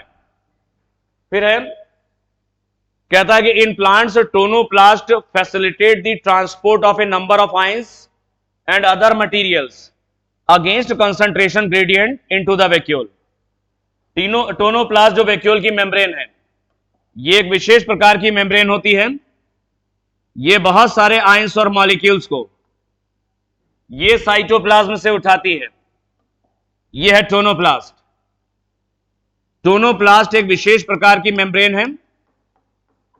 ये बहुत सारे आयंस और मॉलिक्यूल्स को, आयंस और अदर मटेरियल्स को ये साइटोप्लाज्म से उठाती है और अपने अंदर ले जाकर के जमा करती है। लेकिन ये जो ले जाती है, यहां कम कंसंट्रेशन, यहां ज्यादा है, तो ये अगेंस्ट कंसंट्रेशन ग्रेडियंट ले जाती है। साइटोप्लाज्म में अगर आयंस कम है तब भी वहां से उठा के अपने अंदर ले जाती है, तो इसे बोलते हैं अगेंस्ट कंसंट्रेशन ग्रेडियंट। तो tonoplast against concentration gradient ions और मटेरियल को साइटोप्लाज्म से उठा के अपने अंदर जमा करती है। ये टोनोप्लास्ट के जरिए वैक्यूल में लाके जमा होते हैं। तो वैक्यूल के अंदर हमेशा हाइपरटोनिक होता है। इसी की वजह से जो प्लांट सेल्स होती हैं वो टर्जिड रहती हैं। प्लांट सेल स्फीति रहती हैं, फूली रहती हैं, टर्जिड, आसानी से पानी लूज नहीं करती, क्योंकि वैक्यूल के अंदर ऑस्मोटिक कंसंट्रेशन ज्यादा होती है, हाइपरटोनिक होती हैं। कैसे हाइपरटोनिक हो जाता है? टोनोप्लास्ट की वजह से, क्योंकि ये बहुत सारे आयंस और मॉलिक्यूल्स को साइटोप्लाज्म से उठा के अपने अंदर जमा करती है, जिससे हमेशा इनकी कंसंट्रेशन यहां ज्यादा रहती है।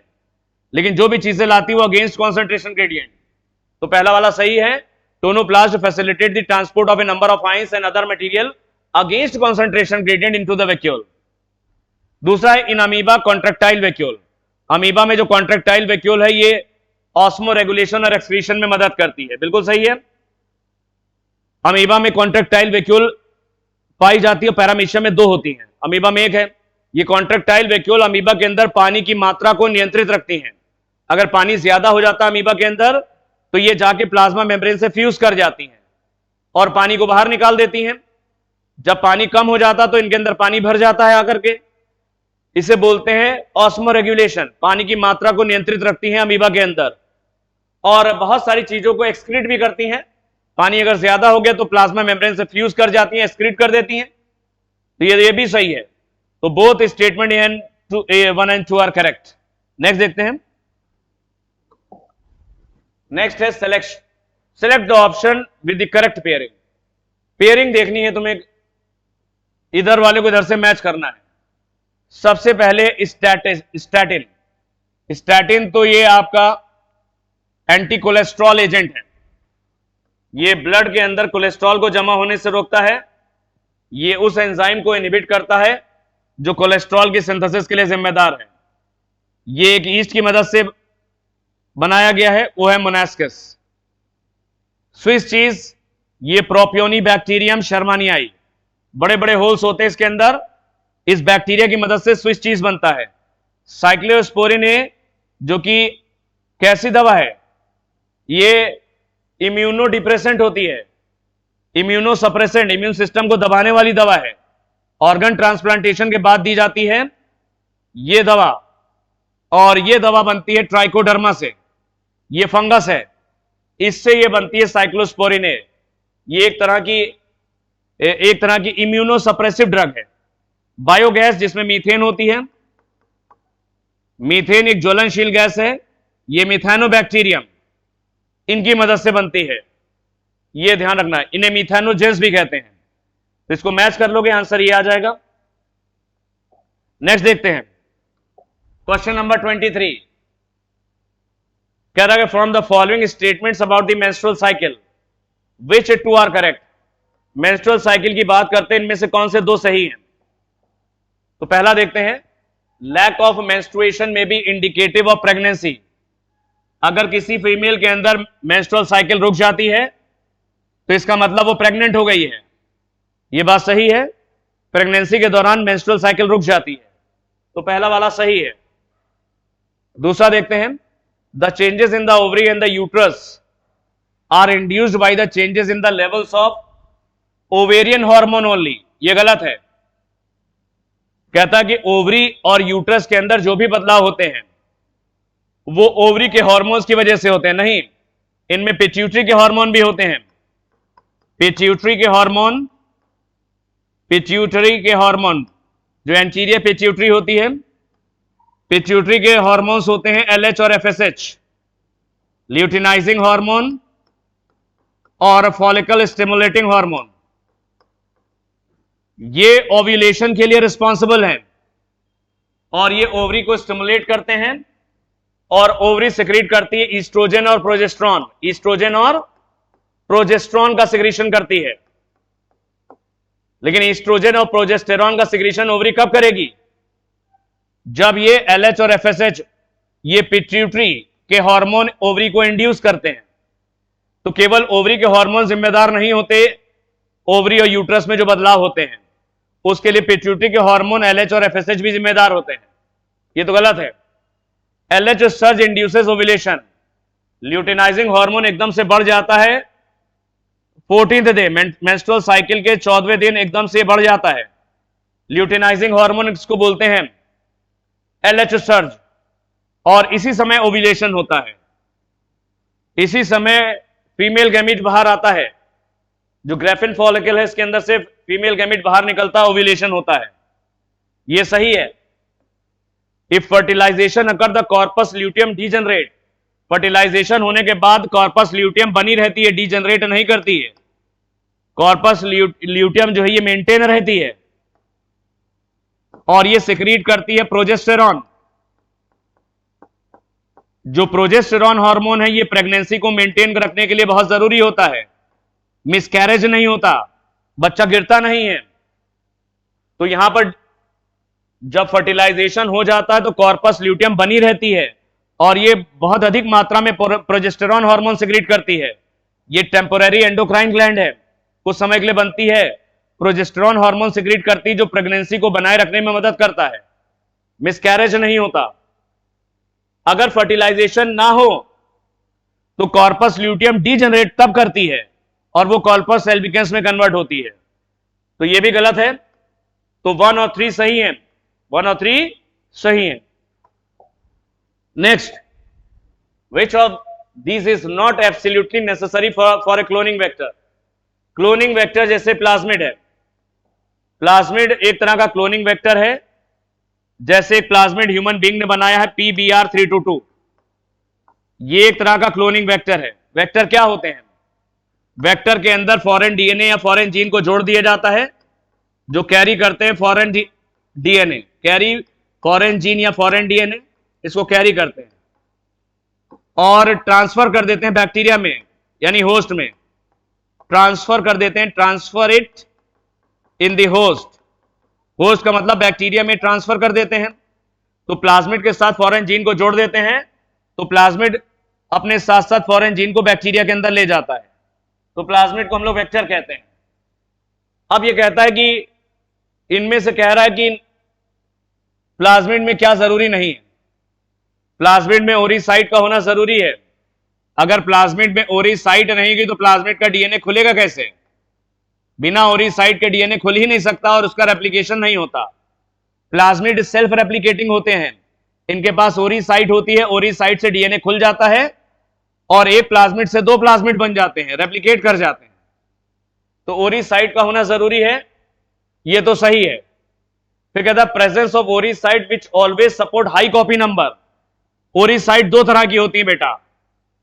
अगर इन ओरिसाइट के साथ हमने किसी फॉरेन जीन को जोड़ दिया है आसपास, यानी फॉरेन जीन को यहां पे जोड़ दिया है, तो कुछ ओरिसाइट जो होती हैं इस प्लाज्मिड को केवल 1 ही 2 बार रेप्लिकेट कराती हैं, जिससे फॉरेन जीन की 1 या 2 ही कॉपी बनेंगी, 2 या 4 कॉपी बनेंगी। कुछ ओरिसाइट इस प्लाज्मिड को 1 ही 2 बार रेप्लिकेट करा पाती हैं, 1 ही 2 बार खुलती हैं, तो जिससे फॉरेन जीन की ज्यादा कॉपी नहीं बन पाती। लेकिन कुछ प्लाज्मिड में ओरिसाइट अलग तरह की होती हैं जो हाई कॉपी नंबर को सपोर्ट करती हैं, यानी बहुत बार खुल जाती हैं और बहुत बार रेप्लिकेट करके बहुत सारे प्लाज्मिड बनाती हैं। और बहुत सारे प्लाज्मिड का मतलब बहुत सारे फॉरेन जीन भी बन जाते हैं। तो 2 तरह की ओरिसाइट होती हैं, जो कम कॉपी नंबर को सपोर्ट करती, कम बार रेप्लिकेट करती हैं, और जो हाई कॉपी नंबर को सपोर्ट करती हैं, जो कई बार रेप्लिकेट करती हैं। तो यहां पर क्या देखा? Presence of ori site which always support high copy number ना। कभी कभी ओरिसाइट केवल 1 ही 2 बार प्लाज्मिड को रेप्लिकेट कराती हैं, लो कॉपी नंबर को सपोर्ट करती है, ये तो गलत हो गया। Presence of selectable marker, selectable markers होते हैं PBr322 में एम्पसिलिन रेजिस्टेंट जीन एक सेलेक्टेबल मार्कर है और टेट्रासाइक्लिन रेजिस्टेंट जीन ये भी एक सेलेक्टेबल मार्कर है, ये प्लाज्मिड यानी वेक्टर में पाए जाते हैं। Presence of single cloning site for commonly used restriction enzyme, इस प्लाज्मिड को काटने के लिए ऐसा रेस्ट्रिक्शन एंजाइम चाहिए जो कि इस प्लाज्मिड को केवल एक ही जगह से काट पाए। अगर ये EcoR1 एक रेस्ट्रिक्शन एंजाइम इस प्लाज्मिड को कई जगह से काट देगा तो इस प्लाज्मिड के बहुत सारे टुकड़े हो जाएंगे। तो एक ही पैलिंड्रोमिक सीक्वेंस होना चाहिए या एक ही रिकॉग्निशन रीजन होना चाहिए कॉमनली यूज्ड रेस्ट्रिक्शन एंजाइम के लिए। तो वेक्टर ऐसा होना चाहिए, यानी प्लाज्मिड ऐसा होना चाहिए जिसके पास केवल एक ही रेस्ट्रिक्शन, एक ही इसके पास क्या होना चाहिए? क्लोनिंग साइट या पैलिंड्रोमिक सीक्वेंस होना चाहिए कॉमनली यूज्ड रेस्ट्रिक्शन एंजाइम के लिए। जैसे EcoR1 है, EcoR1 का केवल पैलिंड्रोमिक सीक्वेंस एक जगह पर होगा तो ये प्लाज्मिड यहां से कट जाएगा, खुल जाएगा। लेकिन EcoR1 के बहुत सारे अगर पैलिंड्रोमिक सीक्वेंस मौजूद है, यानी बहुत सारी क्लोनिंग साइट्स हैं, तो ये EcoR1 इस प्लाज्मिड के टुकड़े टुकड़े कर देगा, तो फॉरेन जीन को लगाना मुश्किल हो जाएगा। तो presence of single cloning site, cloning site का मतलब पैलिंड्रोमिक सीक्वेंस एक ही होना चाहिए, एक रेस्ट्रिक्शन एंजाइम का केवल एक ही पैलिंड्रोमिक सीक्वेंस होना चाहिए वेक्टर के ऊपर, ये भी सही है, तो गलत ही हो गया B. Next question number 25, Hershey and Chase का एक्सपेरिमेंट जिसने बैक्टीरियोफाज यानी एक वायरस का इस्तेमाल किया था और क्या साबित किया था? देखो डीएनए जेनेटिक मटेरियल होता है, इसके लिए दो एक्सपेरिमेंट हुए थे। पहला एक्सपेरिमेंट था ग्रिफिथ का एक्सपेरिमेंट। ग्रिफिथ के एक्सपेरिमेंट ने यह साबित किया था कि डीएनए जेनेटिक मटेरियल होता है, लेकिन वो ग्रिफिथ साबित नहीं कर पाए थे। उसको साबित किया था 1944 में एवरी मैक्लियोड एंड मैकार्टी ने। एवरी मैक्लियोड एंड मैकार्टी ने प्रूव किया था कि डीएनए जेनेटिक मटेरियल होता है, और ये प्रूव किया था ई कोलाई में, सॉरी ये प्रूव किया था एक बैक्टीरिया के अंदर, उसका नाम था न्यूमोकॉकस निमोनी या डिप्लोकॉकस निमोनी। इसको बोलो डिप्लोकॉकस निमोनी। डिप्लोकॉकस निमोनी बैक्टीरिया में इन्होंने ये प्रूव किया था, एवरी मैक्लियोड एंड मैकार्टी ने ग्रिफिथ के ट्रांसफॉर्मेशन एक्सपेरिमेंट की मदद से, कि डीएनए जेनेटिक मटेरियल होता है। लेकिन बाद में दोबारा फिर से प्रूव किया हर्शे एंड चेज ने, एक बैक्टीरियोफाज, एक T2 बैक्टीरियोफाज होती है, यानी वायरस होता है।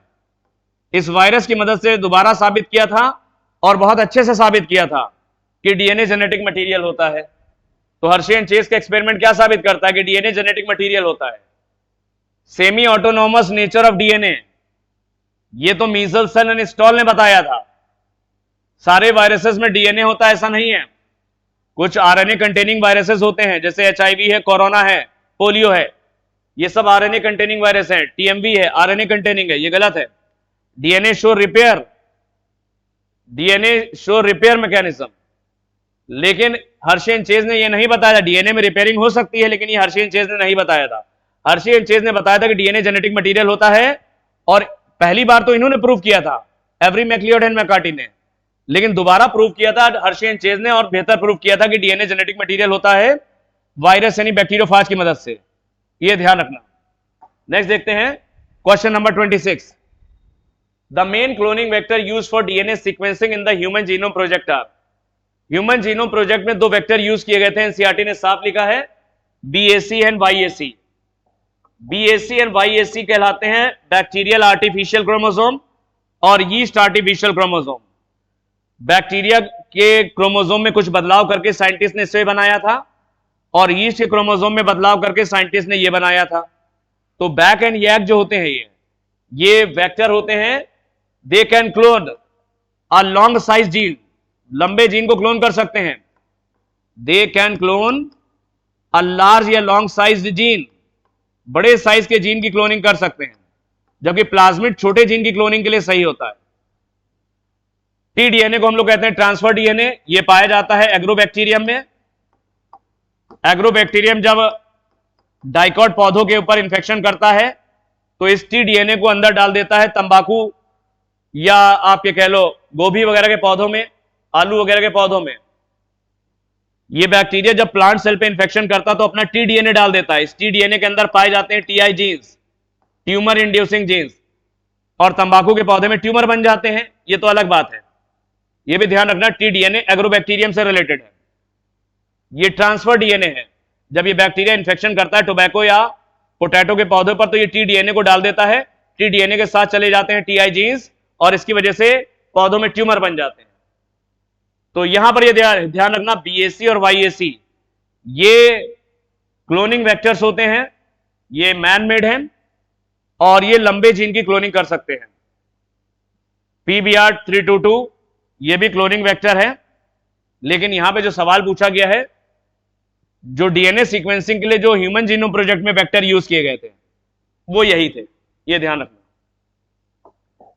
नेक्स्ट है 27। Given below are some of the processes which take place in our ear when we are expressed to any sound. Arrange these in the correct order of sequence. ये जो घटनाएं दे रखी है, इनको उचित क्रम में लगाना है। इन घटनाओं को उचित क्रम में लगाना है। सबसे पहले साउंड वेव्स, ये ईयर पिन्ना है। ईयर पिन्ना यानी एक्सटर्नल ईयर। सबसे पहले साउंड वेव वहां से अंदर जाती हैं। साउंड वेव्स कहां से गई? ईयर पिन्ना से अंदर गई। ईयर पिन्ना से अंदर जाने के बाद एक्सटर्नल ऑडिटरी मिएटस, ये कैनाल से होते हुए आती हैं टिम्पैनिक मेम्ब्रेन, टिम्पैनिक मेम्ब्रेन जो कान का पर्दा होता है, टिम्पैनिक मेम्ब्रेन। टिम्पैनिक मेम्ब्रेन के बाद ईयर ऑसिकल्स होते हैं, मेलियस, इनकस और स्टेप्स, ये बोन्स होती हैं, ईयर ऑसिकल्स बोलते हैं। ईयर ऑसिकल्स के बाद जाएंगे ये ओवल विंडो, ओवल विंडो के बाद पेरिलिम्फ, पेरिलिम्फ में जाएंगी, पेरिलिम्फ के बाद एंडोलिम्फ, इसके बाद एंडोलिम्फ। अब देखें क्या क्या दे रखा है इसमें। Sound waves are collected by ear pinna, ear pinna से साउंड यहां से अंदर गई, साउंड पहला हो गया ये। दूसरा है the eardrum vibrates, tympanic membrane इसे बोलते हैं ईयर ड्रम, ये वाइब्रेट करता है, ये वाइब्रेट करता है and transmit the sound wave to the ear ossicle, sound wave यहां से ईयर ऑसिकल के पास चली जाती है, तो ये सही हो गया। फिर अब vibration travels from oval window to the fluid of the cochlea, vibration oval window से होकर के कॉक्लिया में जाती है, कॉक्लिया के पहले पेरिलिम्फ में, पेरिलिम्फ से फिर जाती है एंडोलिम्फ में, तो ये भी सही हो गया। तो पहले ई हो गया, साउंड वेव जो कलेक्ट करता है एयर पिन्ना, फिर आ गया a the eardrum vibrates, eardrum vibrate करता है, यानी टिम्पैनिक मेम्ब्रेन वाइब्रेट करती है, और जो साउंड वेव्स हैं यहां से ईयर ऑसिकल में चली आती हैं, फिर वाइब्रेशन ट्रेवल करते हैं, ओवल विंडो के पास जाते हैं, और ओवल विंडो से अंदर कॉक्लिया, कॉक्लिया में पहुंचे, ये ध्यान रखना। फिर है generation of waves in the lymph, ये जो वेव्स हैं पहले पेरिलिम्फ में आती हैं, साउंड वेव्स पहले पेरिलिम्फ में आती, पेरिलिम्फ से कहां आती हैं, पेरिलिम्फ से आती हैं एंडोलिम्फ में, पेरिलिम्फ से आती हैं एंडोलिम्फ में आती हैं। फिर ripple in the basilar membrane, जो बेसिलर मेम्ब्रेन है, जो basilar organ of Corti basilar membrane के ऊपर रखा रहता है, बेसिलर मेम्ब्रेन के ऊपर ऑर्गन ऑफ कॉटाई है, बेसिलर मेम्ब्रेन, इसके ऊपर रखा हुआ ऑर्गन ऑफ कॉटाई जिसमें हेयर सेल्स होती हैं, ऑर्गन ऑफ कॉटाई है, इसमें हेयर सेल्स होती हैं, और टेक्टोरियल मेम्ब्रेन होती है, ये है टेक्टोरियल मेम्ब्रेन, ये है टेक्टोरियल मेम्ब्रेन, ये है बेसिलर मेम्ब्रेन, बेसिलर मेम्ब्रेन, ये है organ of Corti, organ of Corti. तो क्या क्या रहा है, ripples in the basilar membrane bends, ये हिलने लगती है basilar membrane, sound waves oval window से कॉक्लिया के अंदर पेरिलिम्फ, पेरिलिम्फ से एंडोलिम्फ में आती हैं, यहां पर आपका ये मौजूद है organ of Corti, organ of Corti basilar membrane के ऊपर रखा हुआ है, तो ये साउंड वेव बेसिलर मेम्ब्रेन में रिपल्स पैदा करती हैं, इसको हिलाती हैं, ये वाइब्रेट करता है, and bend the hair cell against the tectorial membrane, ये जो टेक्टोरियल मेम्ब्रेन है, ये हेयर सेल ऐसे आकर के इससे मिलती हैं, ये टेक्टोरियल मेम्ब्रेन हेयर सेल से आकर के चिपक जाती है, ये जो हेयर सेल्स होती हैं ऑर्गन ऑफ कॉटाई के अंदर, ये टेक्टोरियल मेम्ब्रेन से चिपक जाती हैं। चिपकने के बाद क्या होता है, चिपकने के बाद जो है आपका जो है ये है generation of nerve impulse and transmission through auditory nerve to the brain, nerve impulse generate होती है, ये नर्व इंपल्स जनरेट होकर के ऑडिटरी नर्व के जरिए ब्रेन के ऑडिटरी पार्ट में जाती हैं, ब्रेन जो साउंड बोली जा रही है उसको इंटरप्रेट कर लेता है और समझ लेता है। फिर से देखो, सबसे पहले क्या था, साउंड वेव्स आ गई एयर पिन्ना में, sound waves are collected by the ear pinna, ठीक। फिर है the eardrum vibrates, eardrum यानी टिम्पैनिक मेम्ब्रेन ये वाइब्रेट करती है और साउंड वेव ईयर ऑसिकल्स में आ गई, ईयर ऑसिकल्स में आ गई। फिर vibration travels from oval window, year ossicle से वाइब्रेशन ओवल विंडो में, ओवल विंडो से कहां आती है, ये कॉक्लिया के अंदर, कॉक्लिया के अंदर पेरिलिम्फ और एंडोलिम्फ है, तो ये वाइब्रेशन पेरिलिम्फ से एंडोलिम्फ में आती है, ये एंडोलिम्फ में आ गई। फिर generation of waves in the lymph, waves के अंदर आ गई, ठीक। फिर क्या होता है कि ripples in the basilar membrane, ये जो बेसिलर मेम्ब्रेन है इसमें रिपल्स होते हैं, ये हेयर सेल्स टेक्टोरियल मेम्ब्रेन को टच करती हैं, टच करने के बाद क्या होता है, नर्व इंपल्स जनरेट करती है, और ये नर्व इंपल्स ऑडिटरी नर्व के माध्यम से ब्रेन में जाती है, और ब्रेन जो भी आवाज है उसको समझने की कोशिश करता है, उसको बता देता है कि ये ऐसा बोला जा रहा है। तो ये ध्यान रखना, ये वाला आंसर हो गया। Next, which one of the following crosses show the phenotypic ratio of 3:1। 3:1 ratio किसमें आएगा? अरे 3:1 रेशियो हमको मोनोहाइब्रिड क्रॉस में देखने को मिलता है। मोनोहाइब्रिड क्रॉस में ऐसा होता है, जब सेल्फिंग हम लोग कराते हैं तो हमको ये मिलता है capital A capital A, capital A small A और स्मॉल ए स्मॉल ए। ये 1:2:1 ऐसे मिलता है। 3 हमको मिलते हैं, ये 3 होते हैं, या 3 ऐसे मिलते हैं और एक ऐसा मिलता है। अगर यहां पर ये इसको ऐसे लिख लोगे कैपिटल टी क्या स्मॉल टी, किसका क्रॉस कराएंगे कैपिटल टी स्मॉल टी से, तो हमको मिलता है capital T capital T, capital T small T और स्मॉल टी स्मॉल टी। ये 3 होते हैं टॉल और एक होता है ड्वार्फ। एक क्या है? एक ड्वार्फ है। ये कब देखने को मिलता है? जब हम लोग ये सेल्फिंग कराते हैं ऐसे मोनोहाइब्रिड में। तो यहां पर तुम देखो कैपिटल ए स्मॉल इधर है, कैपिटल ए स्मॉल इधर है। ये मोनोहाइब्रिड जैसा इसके जैसा दिख रहा है, ये दोनों सेम है, इसको इग्नोर करना। ये वाले इन तीनों चारों कॉम्बिनेशन में तुम देखना ये और ये बिल्कुल मोनोहाइब्रिड जैसे दिख रहे हैं, और अगर ये वाले दोनों सेम है तो इसको इग्नोर कर दो। केवल इसको देखो, ये वाला कैपिटल स्मॉल ए कैपिटल स्मॉल ए इसके जैसा है, और रेशियो क्या आ रहा है? 3:1 आ रहा है ना। ये रेशियो क्या आ रहा है? 3:1 फिनोटिपिक रेशियो। तो आंसर हो जाएगा ये। नेक्स्ट है तुम्हारा the main role of DNA polymerase 3। DNA polymerase 3, इसके 2 काम होते हैं, लेकिन मेन काम होता है डीएनए पॉलीमरेज 3 प्रोकैरियोट्स में। डीएनए पॉलीमरेज 3 प्रोकैरियोट्स में डीएनए बनाता है। ये न्यूक्लियोटाइड को जोड़ता है 5 प्राइम से 3 प्राइम। ये नया डीएनए जो भी बनाता है वो 5 प्राइम से 3 प्राइम एक एक करके न्यूक्लियोटाइड को ऐसे जोड़ता जाता है। किस दिशा में काम करता है? 5 प्राइम से 3 प्राइम। इसको बोलते हैं पॉलीमरेज एक्टिविटी। डीएनए पॉलीमरेज 3 के पास ये पॉलीमरेज एक्टिविटी है, जिसकी वजह से ये नया डीएनए बनाता है 5 प्राइम टू 3 प्राइम डायरेक्शन में। जब कोई गलती कर देता तो ये उल्टा भी चलता है। मान लो इधर इसने कुछ और जोड़ना था, कुछ और जोड़ दिया, तो ये उल्टा चल के इसको काटता है।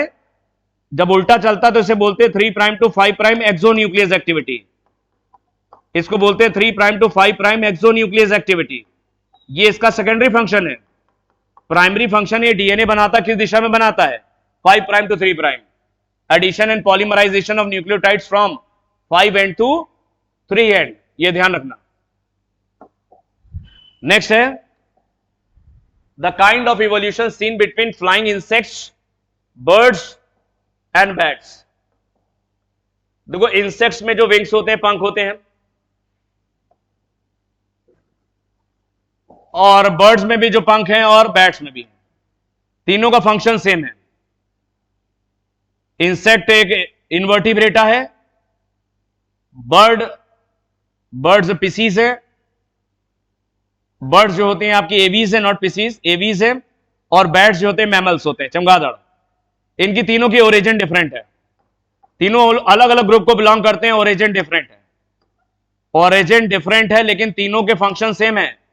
इंसेक्ट्स भी फ्लाई करने के लिए है उसके विंग्स, बर्ड्स के भी फ्लाई करने के लिए, बैट्स के भी, तीनों उड़ने के लिए नहीं, फंक्शन सेम है। जब ओरिजिन डिफरेंट हो, फंक्शन सेम हो, तो इसे बोलते हैं एनालॉगस। और जहां एनालॉगस बेटा दिख जाए तो इवोल्यूशन हमेशा कन्वर्जेंट होता है। इवोल्यूशन होगा कन्वर्जेंट। तो convergent evolution, analogous organs favour करते हैं कन्वर्जेंट इवोल्यूशन को। कन्वर्जेंट इवोल्यूशन का मतलब 3 अलग अलग स्पीशीज हैं, जब एक जैसे हैबिटेट में आ जाती हैं तो उनमें कुछ ऐसे स्ट्रक्चर पैदा हो जाते हैं जिनके फंक्शन सेम हो जाते हैं। ओरिजिन डिफरेंट थी, फंक्शन सेम हो गया, कन्वर्ज कर रहा है ना, कन्वर्जेंट इवोल्यूशन। तो एनालॉगस ऑर्गन्स फेवर किसको करते हैं? कन्वर्जेंट इवोल्यूशन को। यह ध्यान रखना। नेक्स्ट देखते हैं हम the increased productivity of lakes and streams brought about by nutrient enrichment particularly by phosphate and nitrate। कहता है अगर किसी झील के अंदर, लेक के अंदर ये न्यूट्रिएंट्स अगर ज्यादा हो जाते हैं, कौन से? फॉस्फेट और नाइट्रेट। ये फॉस्फेट और नाइट्रेट बेसिकली फर्टिलाइजर से आते हैं। फर्टिलाइजर से भी आते हैं और सीवेज से भी आ सकते हैं। तालाब वालाब के किनारे लोग पॉटी करते हैं, सीवेज से भी आ सकते हैं। इसके अंदर ये रहते हैं फॉस्फेट और नाइट्रेट। ये डिटर्जेंट में भी होते हैं, भी ध्यान रखना। तो ये जो फॉस्फेट और नाइट्रेट, ये डिटर्जेंट और फर्टिलाइजर से या सीवेज के पानी में भी डिटर्जेंट है और पॉटी है। तो ये जब झीलों के अंदर पहुंचते तो उन लेक्स के अंदर मोर मिनरल्स हो जाते हैं। ये वाले मिनरल्स ज्यादा हो जाएंगे, मोर मिनरल्स में का जैसे फॉस्फेट और नाइट्रेट, ये मिनरल्स ज्यादा हो जाते हैं, जिसे यूट्रॉफिकेशन कहते हैं। इसे बोलते हैं यूट्रॉफिकेशन। किसी लेक के अंदर मिनरल्स का ज्यादा हो जाना यूट्रॉफिकेशन है। यूट्रॉफिकेशन होने से उस लेक के अंदर कुछ विशेष प्रकार की ब्लू ग्रीन एल्गी जैसे माइक्रोसिस्टिस वगैरह बहुत तेजी से ग्रो करती हैं। ये दूसरे पौधों को ग्रो करने नहीं देती। ये मिनरल्स अधिक होने से ये बहुत तेजी से ग्रो करती हैं और पूरी झील के ऊपर छा जाती हैं, और झील की जो ऑक्सीजन है, लेक की ऑक्सीजन कम होने लग जाती है और अंत में ये भी मारी जाती हैं और उस लेक की डेथ हो जाती है। उस लेक के अंदर फिर फर्दर कोई जीव जंतु पनप नहीं पाता है। तो यूट्रॉफिकेशन की वजह से हमारी बहुत सारी लेक्स की क्या हो रही है, डेथ हो रही है। डेथ ऑफ लेक, जो हमारी झीलें ये खराब होती जा रही हैं वो यूट्रॉफिकेशन की वजह से। और यूट्रॉफिकेशन कैसे हो रहा है, फॉस्फेट और नाइट्रेट की वजह से। ये कहां से आते हैं, ये डिटर्जेंट, फर्टिलाइजर और सीवेज से आते हैं। इसकी वजह से ये यूट्रॉफिकेशन हो रहा है। यूट्रॉफिकेशन से सारे पौधे नहीं उगते लेक के अंदर, विशेष प्रकार की ब्लू ग्रीन एल्गी बहुत तेजी से उगती हैं। इससे वाटर ब्लूमिंग या एल्गल ब्लूमिंग कहते हैं। वाटर ब्लूमिंग या एल्गल ब्लूमिंग भी इसे कहते हैं, ध्यान रखना। नेक्स्ट क्वेश्चन देखते हैं, question number 32। To see the effect of sex on inheritance, Mendel perform. Inheritance में सेक्स का क्या रोल होता है, यानी मेल और फीमेल का क्या रोल होता है, तो मेंडल ने कौन सा टेस्ट किया था, मेंडल ने कौन सा क्रॉस किया था जो आनुवांशिकता में सेक्स के प्रभाव को दिखाता है, सेक्स के इफेक्ट को दिखाता है। इसने क्या किया, मेल प्लांट लिया और एक फीमेल प्लांट लिया। पहले मेल प्लांट से पॉलन ग्रेन लिया और फीमेल प्लांट के एग को फर्टिलाइज किया, तो रिजल्ट आया 3:1। फिर इसने मेल प्लांट से एग लिया। मटर का पौधा बाइसेक्सुअल होता है, ध्यान रखना, उसमें मेल फ्लावर भी होते हैं, फीमेल फ्लावर भी होते हैं। तो फिर उस मटर के पौधे को मटर के पौधे को इसने क्या, फीमेल प्लांट बना दिया। उससे एग ले लिया और फीमेल वाला जिससे पहले एग लिया था उसको मेल बना दिया, उससे इसने पॉलन ले लिया।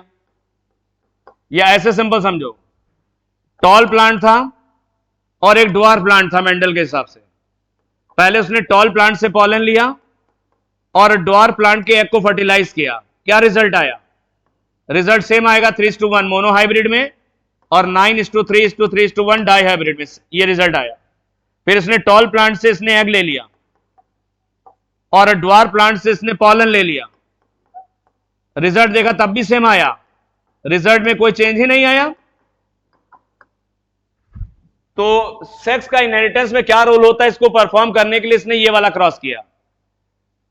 गैमीट्स के रूप में पेरेंट की अदला बदली कर दी, पहले टॉल प्लांट से मेल गैमीट और दूसरे वाले क्रॉस में ड्वार्फ प्लांट से मेल गैमीट लिया, तो रिजल्ट पे कोई चेंज नहीं आता, इसे रेसिप्रोकल क्रॉस कहते हैं।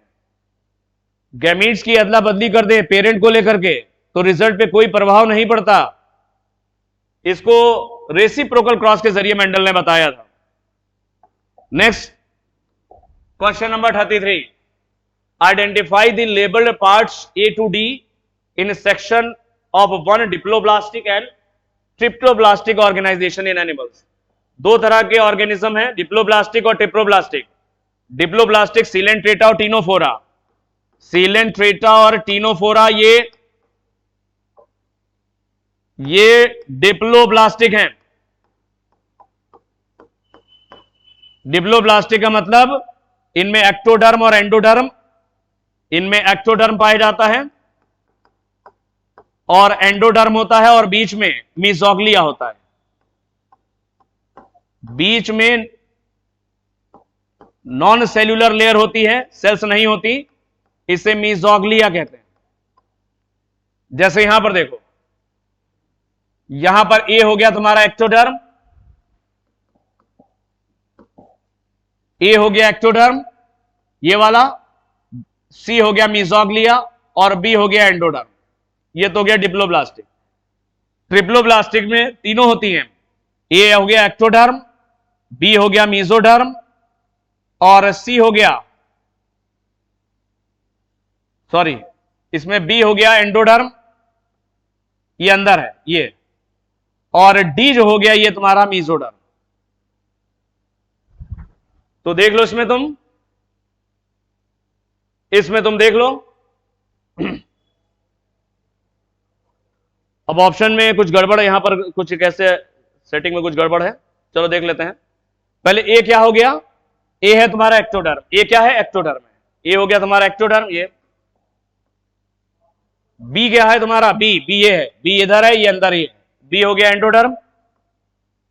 सी, सी क्या है ये, सी, सी मीजोग्लिया है, नॉन सेल्यूलर लेयर मीजोग्लिया, और डी, ये डी ये हो गया मीजोडर्म। तो ये ऑप्शन सही है। सिलेंट्रेटा टीनोफोरा डिप्लोब्लास्टिक है और प्लेटी हेलमिंथीस से लेकर के कॉर्डेटा तक सब ट्रिप्लोब्लास्टिक हैं।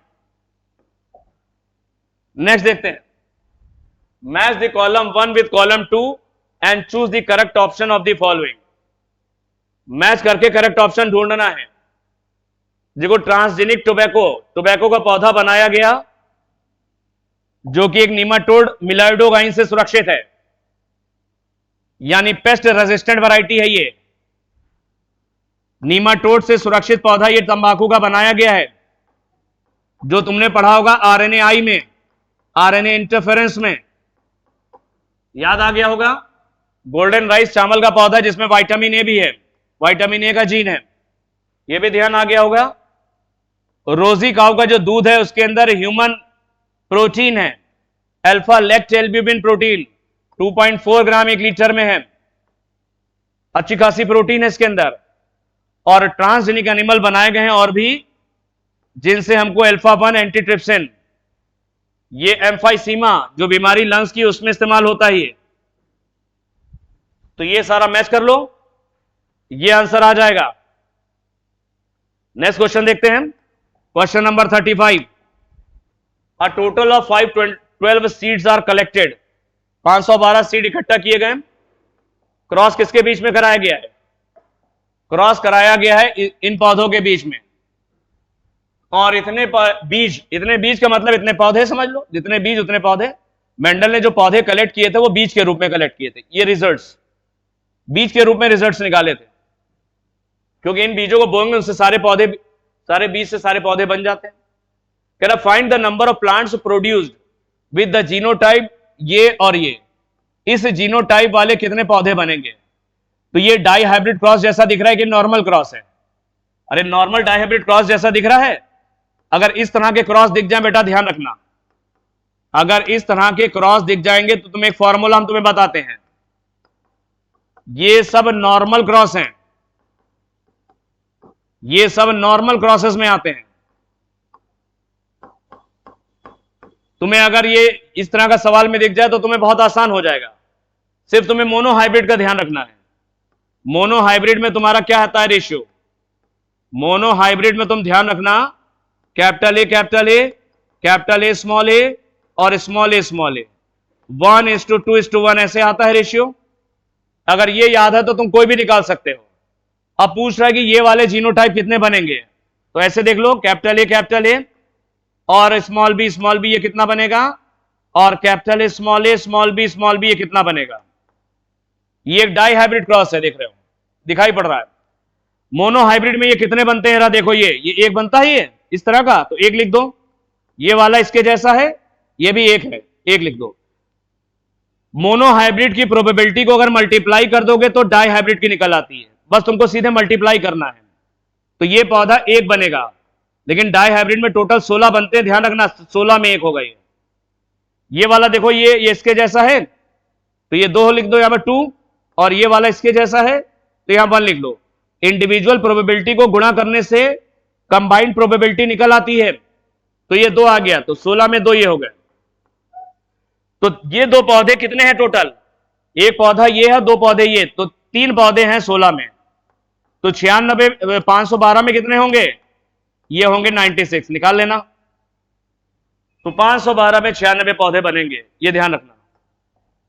नेक्स्ट देखो question number 36, the functional megaspore refer to as. जो फंक्शनल मेगास्पोर है जो चलाजा की तरफ होता है, चलाजल मेगास्पोर, ये माइटोसिस से डिवाइड करता है, ये हैप्लॉइड मेगास्पोर है। ये फंक्शनल चलाजल मेगास्पोर जो कि हैप्लॉइड है, मियोसिस से बना है। पहले इसमें फ्री न्यूक्लियर डिवीजन होते हैं, माइटोसिस। एक बार माइटोसिस हुई, 3 बार माइटोसिस होगी, माइटोसिस 1, 2 न्यूक्लियस बने, फ्री न्यूक्लियर डिवीजन होते हैं, सेल का फॉर्मेशन नहीं होता, साइटोकाइनेसिस नहीं होती।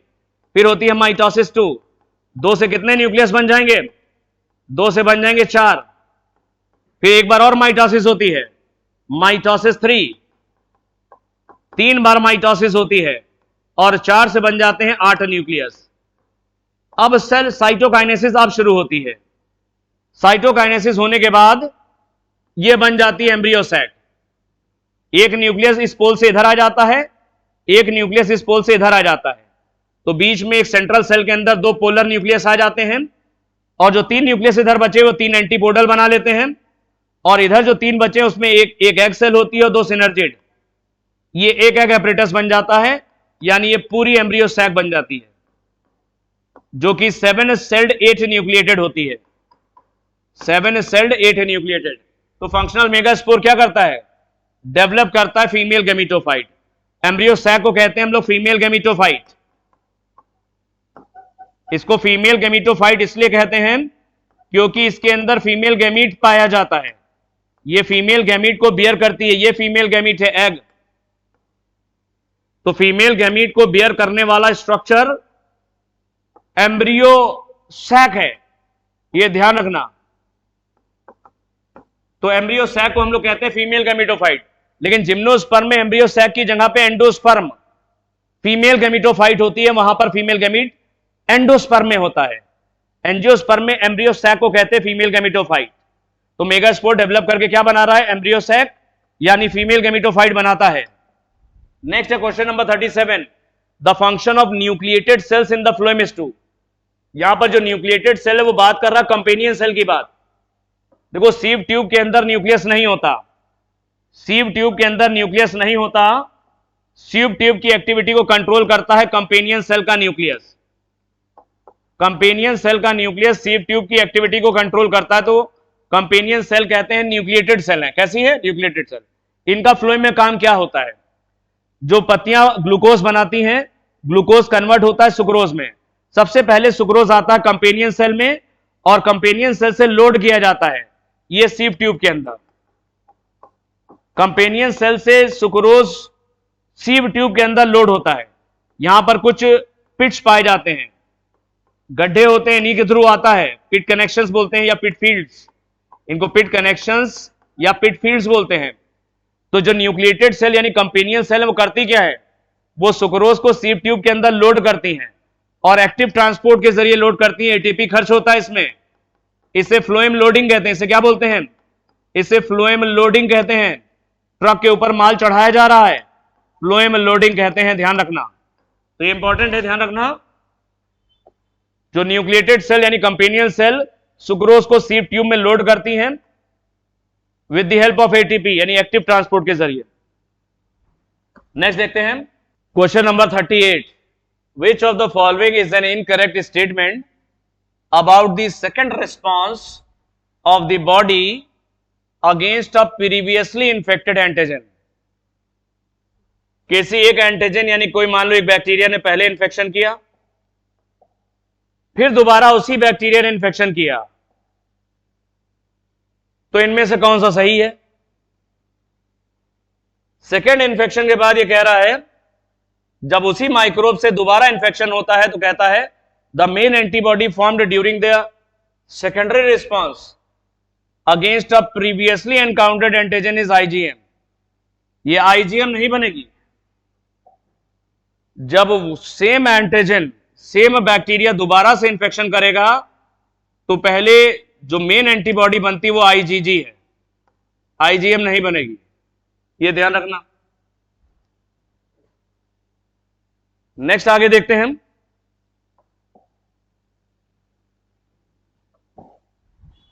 The different gametes produced by an individual with the genotype of this, अगर जीनोटाइप ये है तो कितने तरह के गैमीट्स बनाए गए हैं? तो डिफरेंट टाइप्स ऑफ गैमीट्स का फॉर्मूला क्या है? डिफरेंट टाइप्स ऑफ गैमीट्स का फॉर्मूला होता है 2 की पावर n। n का मतलब होता है हेट्रोजाइगस कंडीशंस। हेट्रोजाइगस कंडीशन कितनी है वो n की वैल्यू हो जाती है। यहां पर एक हेट्रोजाइगस हमको दिख रहा है, ये कैपिटल सी स्मॉल सी, ये हेट्रोजाइगस है। स्मॉल ए होमोजाइगस, कैपिटल बी होमोजाइगस। केवल एक हेट्रोजाइगस दिख रहा है, एक कैपिटल है और एक स्मॉल, ये हेट्रोजाइगस। तो n की वैल्यू 1 हो जाएगी। तो डिफरेंट टाइप्स ऑफ गैमीट्स, ये हो जाएगा 2 की पावर 1, 2 की पावर 1 यानी 2। दो तरह के गैमीट्स बनाएगा। कौन कौन से बनेंगे ये भी देख लो। स्मॉल ए, कैपिटल बी, कैपिटल सी, इन दोनों में से एक आएगा, इन दोनों में से एक, इन दोनों में से एक। स्मॉल ए, कैपिटल बी, कैपिटल सी, फिर इसमें से एक आएगा स्मॉल ए, कैपिटल बी और स्मॉल सी। तो ये दो तरह के गैमीट बनेंगे, बस ये ध्यान रखना। नेक्स्ट है तुम्हारा क्वेश्चन नंबर 40। कह रहा in a certain plant yellow fruit colour is dominant to green fruit colour. Yellow dominant है कैपिटल वाई और ग्रीन रिसेसिव है स्मॉल वाई। और ये कहता है कि राउंड शेप कैपिटल आर ये डोमिनेंट है, ओवल शेप यानी स्मॉल आर इसके ऊपर। The two genes involved are located on different chromosome. ये दोनों जीन्स जो फ्रूट के कलर के लिए है और फ्रूट के शेप के लिए है, ये अलग अलग क्रोमोसोम पर हैं। इसका मतलब नॉन एलिलिक है। अलग अलग क्रोमोसोम पर जब जीन्स होते हैं तो नॉन एलिलिक होते हैं। Identify the outcome of this particular cross when A plant with genotype this is back crossed with the double recessive parent. इस पौधे का क्रॉस अगर डबल रिसेसिव पेरेंट से करा दिया जाए, इस पौधे का क्रॉस अगर डबल रिसेसिव ये हो गया, डबल रिसेसिव का मतलब दोनों रिसेसिव हो जाए, स्मॉल वाई, स्मॉल आर, ये हो गया डबल रिसेसिव। ये तो टेस्ट क्रॉस हो गया ना, ये तो टेस्ट क्रॉस में हमने तुम्हें सिखाया था। ये dihybrid test cross ratio आएगा 1:1:1:1, ये होना चाहिए। अगर ये मोनो हाइब्रिड होता तो ऐसे होता, कैपिटल आर स्मॉल आर, ये इसका क्रॉस हम कराते रिसेसिव पेरेंट से स्मॉल आर से, तो ये हो जाता मोनो हाइब्रिड टेस्ट क्रॉस और इसमें रेशियो आता 1:1। अब इसका क्रॉस इससे करा रहे तो डाई हाइब्रिड है, एक हाइब्रिड ये हाइब्रिड। डाई हाइब्रिड का क्रॉस जब डबल रिसेसिव पेरेंट से कराते हैं तो ये टेस्ट क्रॉस है और टेस्ट क्रॉस में रेशियो ये आता 1:1:1:1। तो कहीं पर भी किसी क्रॉस में तुमको ऐसा दिख जाए तो रेशियो ये आएगा, और अगर ऐसा दिख जाए तो ये रेशियो ऐसा आएगा। दोनों ही टेस्ट क्रॉस हैं, ये मोनो हाइब्रिड है और ये डाई हाइब्रिड। नेक्स्ट है question number 41। Which of the following option correctly defines the function of sodium potassium pump. देखो ये जो एक्सॉन, ये जो न्यूरॉन के जो एक्सॉन्स हैं उन पे हम लोग पढ़ते हैं, स्टडी करते हैं नर्व इंपल्स कंडक्शन। ये न्यूरॉन के अंदर की बात है, ये मेम्ब्रेन है, न्यूरॉन की मेम्ब्रेन है, ये बाहर है, ये आउटसाइड है, और ये न्यूरॉन के अंदर है, इनसाइड है, या एक्सॉन के अंदर भी कह सकते हैं। यहां पर सोडियम पोटेशियम पंप पाए जाते हैं मेम्ब्रेन के ऊपर, सोडियम पोटेशियम पंप होते हैं। पंप का मतलब प्रोटीन्स होती हैं जो एक्टिव ट्रांसपोर्ट में भाग लेती हैं, उन्हें पंप कहते हैं। यह है सोडियम पोटेशियम पंप। ये करते क्या है, 3 सोडियम आउट, 3 सोडियम को ये बाहर भेजते हैं, और 2 पोटेशियम इन, 2 पोटेशियम को अंदर लेते हैं। तो sodium potassium pump, 3 sodium out और 2 पोटेशियम इन।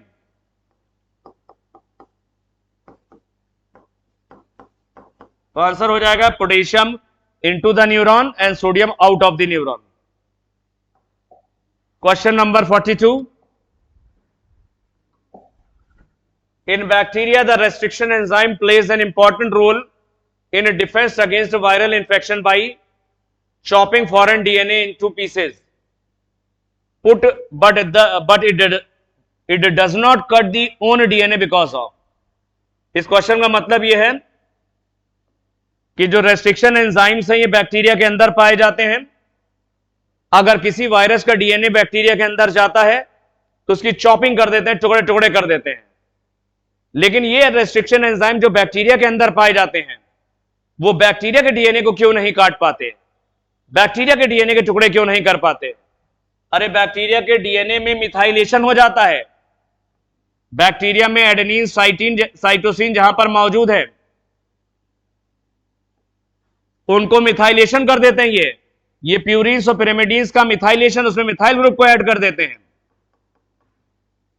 तो बैक्टीरिया के डीएनए में मिथाइलेशन हो जाने से रेस्ट्रिक्शन एंजाइम बैक्टीरिया के डीएनए को नहीं काट पाते, जबकि वायरस के डीएनए के टुकड़े टुकड़े कर देते हैं, उसकी चॉपिंग कर देते हैं।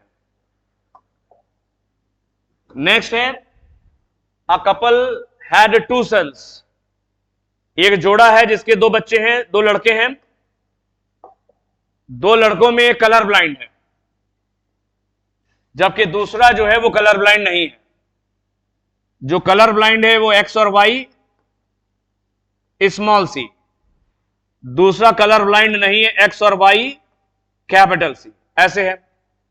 They also had a colour blind daughter. इनकी एक कलर ब्लाइंड डॉटर भी है, x small C x small C. तो इनमें से कह रहा है कि कौन सा इस कपल के लिए कौन सा ऑप्शन सही है इस जोड़े के लिए। हस्बैंड कलर ब्लाइंड है तो ये ऐसे होगा, और वाइफ मान लो कैरियर है, कलर ब्लाइंड नहीं है लेकिन कैरियर है। कैरियर कलर ब्लाइंड नहीं होता। वाइफ तो नॉर्मल है लेकिन ये कैरियर है। इन दोनों की अगर शादी हो जाएगी तो ये वाला बच्चा हो पाएगा? देखो, अरे हो क्यों नहीं जाएगा? ये एक्स स्मॉल सी और वाई ये अगर आपस में मिल जाए तो ये बच्चा पैदा हो जाएगा। यानी एक लड़का कलर ब्लाइंड हो गया। ये वाला देखो, अगर ये वाला एक्स क्रोमोसोम ये वाले वाई क्रोमोसोम के साथ कंबाइन करेगा तो ये वाला सन इसका जन्म हो जाएगा, ये भी सही है। और कलर ब्लाइंड डॉटर भी पैदा हो जाएगी। ये वाला एक्स क्रोमोसोम और ये वाला एक्स क्रोमोसोम ये दोनों अगर आपस में मिल जाए तो ये कलर ब्लाइंड डॉटर भी आ जाएगी। तो पहला ऑप्शन सही है। Next question number 44। Which of the following conditions will shift the oxygen dissociation curve to the right? Oxygen dissociation curve right में कब जाता है ये चीजें याद कर लेना। ये जो ऑक्सीजन डिसोसिएशन कर्व है ये दाहिनी तरफ कब भागेगा? इधर, ये राइट है और ये लेफ्ट है। दाहिनी तरफ कब भागता है इसके कुछ फैक्टर ध्यान रखना। जब टेम्परेचर ज्यादा हो तब ये दाहिनी तरफ भागेगा। जब पार्शियल प्रेशर कार्बन डाइऑक्साइड का ज्यादा हो तब दाहिनी तरफ भागेगा। जब हाइड्रोजन आयंस कंसंट्रेशन ज्यादा हो यानी पीएच लो हो, हाइड्रोजन आयंस ज्यादा होंगे तो पीएच कम होगी, तब भी ये दाहिनी तरफ भागता है। दाहिनी तरफ भाग रहा है तो यानी हीमोग्लोबिन ऑक्सीजन को छोड़ रहा है, और बाईं तरफ जाएगा तो हीमोग्लोबिन ऑक्सीजन को पकड़ रहा है। दाहिनी तरफ वाले फैक्टर याद कर लो, इसके उल्टे बाईं तरफ वाले होंगे। जब ये कर्व इधर खिसकेगा तो ये फैक्टर उल्टे कर देना। तो दाहिनी तरफ जाने के लिए high temperature, high partial pressure CO2 का, हाई PCO2 और हाइड्रोजन आयन कंसंट्रेशन ज्यादा हो लेकिन पीएच कम हो, यह ध्यान रखना। और पीएच कम के साथ साथ पार्शियल प्रेशर ऑक्सीजन का कम हो, तब यह दाहिनी तरफ जाएगा। तो दाहिनी तरफ जाने के लिए लो PO2 भी सही है, लो PO2। ये वाला गलत हो जाएगा क्योंकि हाई POCO2 चाहिए, तो ये गलत हो गया। लो H+ कंसंट्रेशन का, H+ कंसंट्रेशन ज्यादा होनी चाहिए, ये भी गलत हो गया। और लो टेम्परेचर ज्यादा होना चाहिए, ये भी गलत हो गया। तो ये ध्यान रखना, ज्यादा temperature, partial pressure carbon dioxide का ज्यादा और हाइड्रोजन आयन कंसंट्रेशन ज्यादा, तब ये राइट की तरफ खिसकेगा। पीएच कम होगी और PO2 कम होगा, राइट की तरफ खिसकेगा जब, ये भी ध्यान रखना। नेक्स्ट है तुम्हारा विच of the following statements about heart sound is correct. Heart में दो तरह के साउंड आते हैं और ये वॉल्व्स के बंद होने की वजह से आते हैं। जब एट्रियोवेंट्रिकुलर वॉल्व्स बंद होते हैं, एट्रियोवेंट्रिकुलर वॉल्व्स जो होते हैं एट्रिया वेंट्रिकल के बीच में होते हैं, एट्रियोवेंट्रिकुलर वॉल्व्स, इसमें बाइकस्पिड और ट्राइकस्पिड आते हैं, बाइकस्पिड और ट्राइकस्पिड वॉल्व आते हैं। ये जब वॉल्व बंद होते हैं, क्लोज होते हैं, तो साउंड आती है लब। और जो सेमी लूनर वॉल्व है, सेमी लूनर वॉल्व, ये कहां होते हैं? ये एओर्टा में होते हैं, ये आपके लेफ्ट वेंट्रिकल और एओर्टा के बीच में, और राइट वेंट्रिकल और पल्मोनरी आर्टरी के बीच में होते हैं। ये जो सेमी लूनर वॉल्व होते हैं, जब ये क्लोज होते हैं तो साउंड आती है डब। क्लोज होने पर ही साउंड आती है, तो dub sound occurs due to closure of semilunar valve. Semilunar valve left ventricle और एओर्टा और राइट वेंट्रिकल और पल्मोनरी आर्टरी के बीच में होते हैं। Next, which of the following statements about proteins and amino acids is incorrect. Protein और amino acid में कौन सा इनकरेक्ट है? प्रोटीन का जो प्राइमरी स्ट्रक्चर होता है वो एक लाइन जैसा होता है। प्रोटीन का जो प्राइमरी स्ट्रक्चर है वो एक सीधी लाइन जैसा होता है, अमाइनो एसिड के जुड़ने से बनता है, पेप्टाइड बॉन्ड से स्टेबलाइज होता है। जो सेकेंडरी स्ट्रक्चर है वो दो तरीके से दिखाई पड़ता है, या तो ये अल्फा हेलिक्स जैसा होता है, स्प्रिंग जैसा घुमा हुआ, या बीटा प्लीटेड शीट जैसा होता है, बीटा प्लीटेड शीट जैसा होता है। और प्रोटीन का जो टर्शरी स्ट्रक्चर है ये हॉलो वूलन बॉल जैसा होता है, खोखली ऊन की गेंद जैसा होता है, हॉलो वूलन बॉल जैसा होता है। और प्रोटीन का क्वाटरनरी स्ट्रक्चर ये क्यूब या प्लेट जैसा होता है, क्यूब या प्लेट जैसा होता है। ये चारों स्ट्रक्चर के शेप हैं जो बाहर से दिखते हैं। यहां पर देखा pleated structure in protein is forms tertiary structure. Tertiary कहां होता है? तो सेकेंडरी होता है यहां पे, तो ये गलत है, तो ये ऑप्शन गलत ढूंढना है तुम्हें, इनकरेक्ट। नेक्स्ट है तुम्हारा 47, read statement regarding ANC, read statement ANC regarding pollen grains and select the option that has correct statement. Pollen grain को लेकर के यहां पर 3 स्टेटमेंट्स दिए हैं, इनमें से सही वाले ढूंढना है। पहला, the generative cell floats in the cytoplasm of vegetative cell. Generative cell छोटी होती है, वेजिटेटिव सेल बड़ी होती है पॉलन ग्रेन के अंदर। जनरेटिव सेल वेजिटेटिव सेल के साइटोप्लाज्म में तैरती है, ये तो बिल्कुल सही है। स्पोरोपोलिन जर्मपोर के पास एब्सेंट होती है क्योंकि वहां से निकलनी है पॉलन ट्यूब। पॉलन ग्रेन जो है ज्यादातर पौधे के 25 से 50 माइक्रोमीटर होता है इनका डायमीटर, और ये सबसे कॉमन शेप स्फेरिकल होते हैं, तो ये तीनों सही है, ध्यान रखना। नेक्स्ट है तुम्हारा question number 48, arrange the following structure based on their location from the periphery to centre. किनारे से बीच में जाना है और उनको उसी क्रम में अरेंज करना है।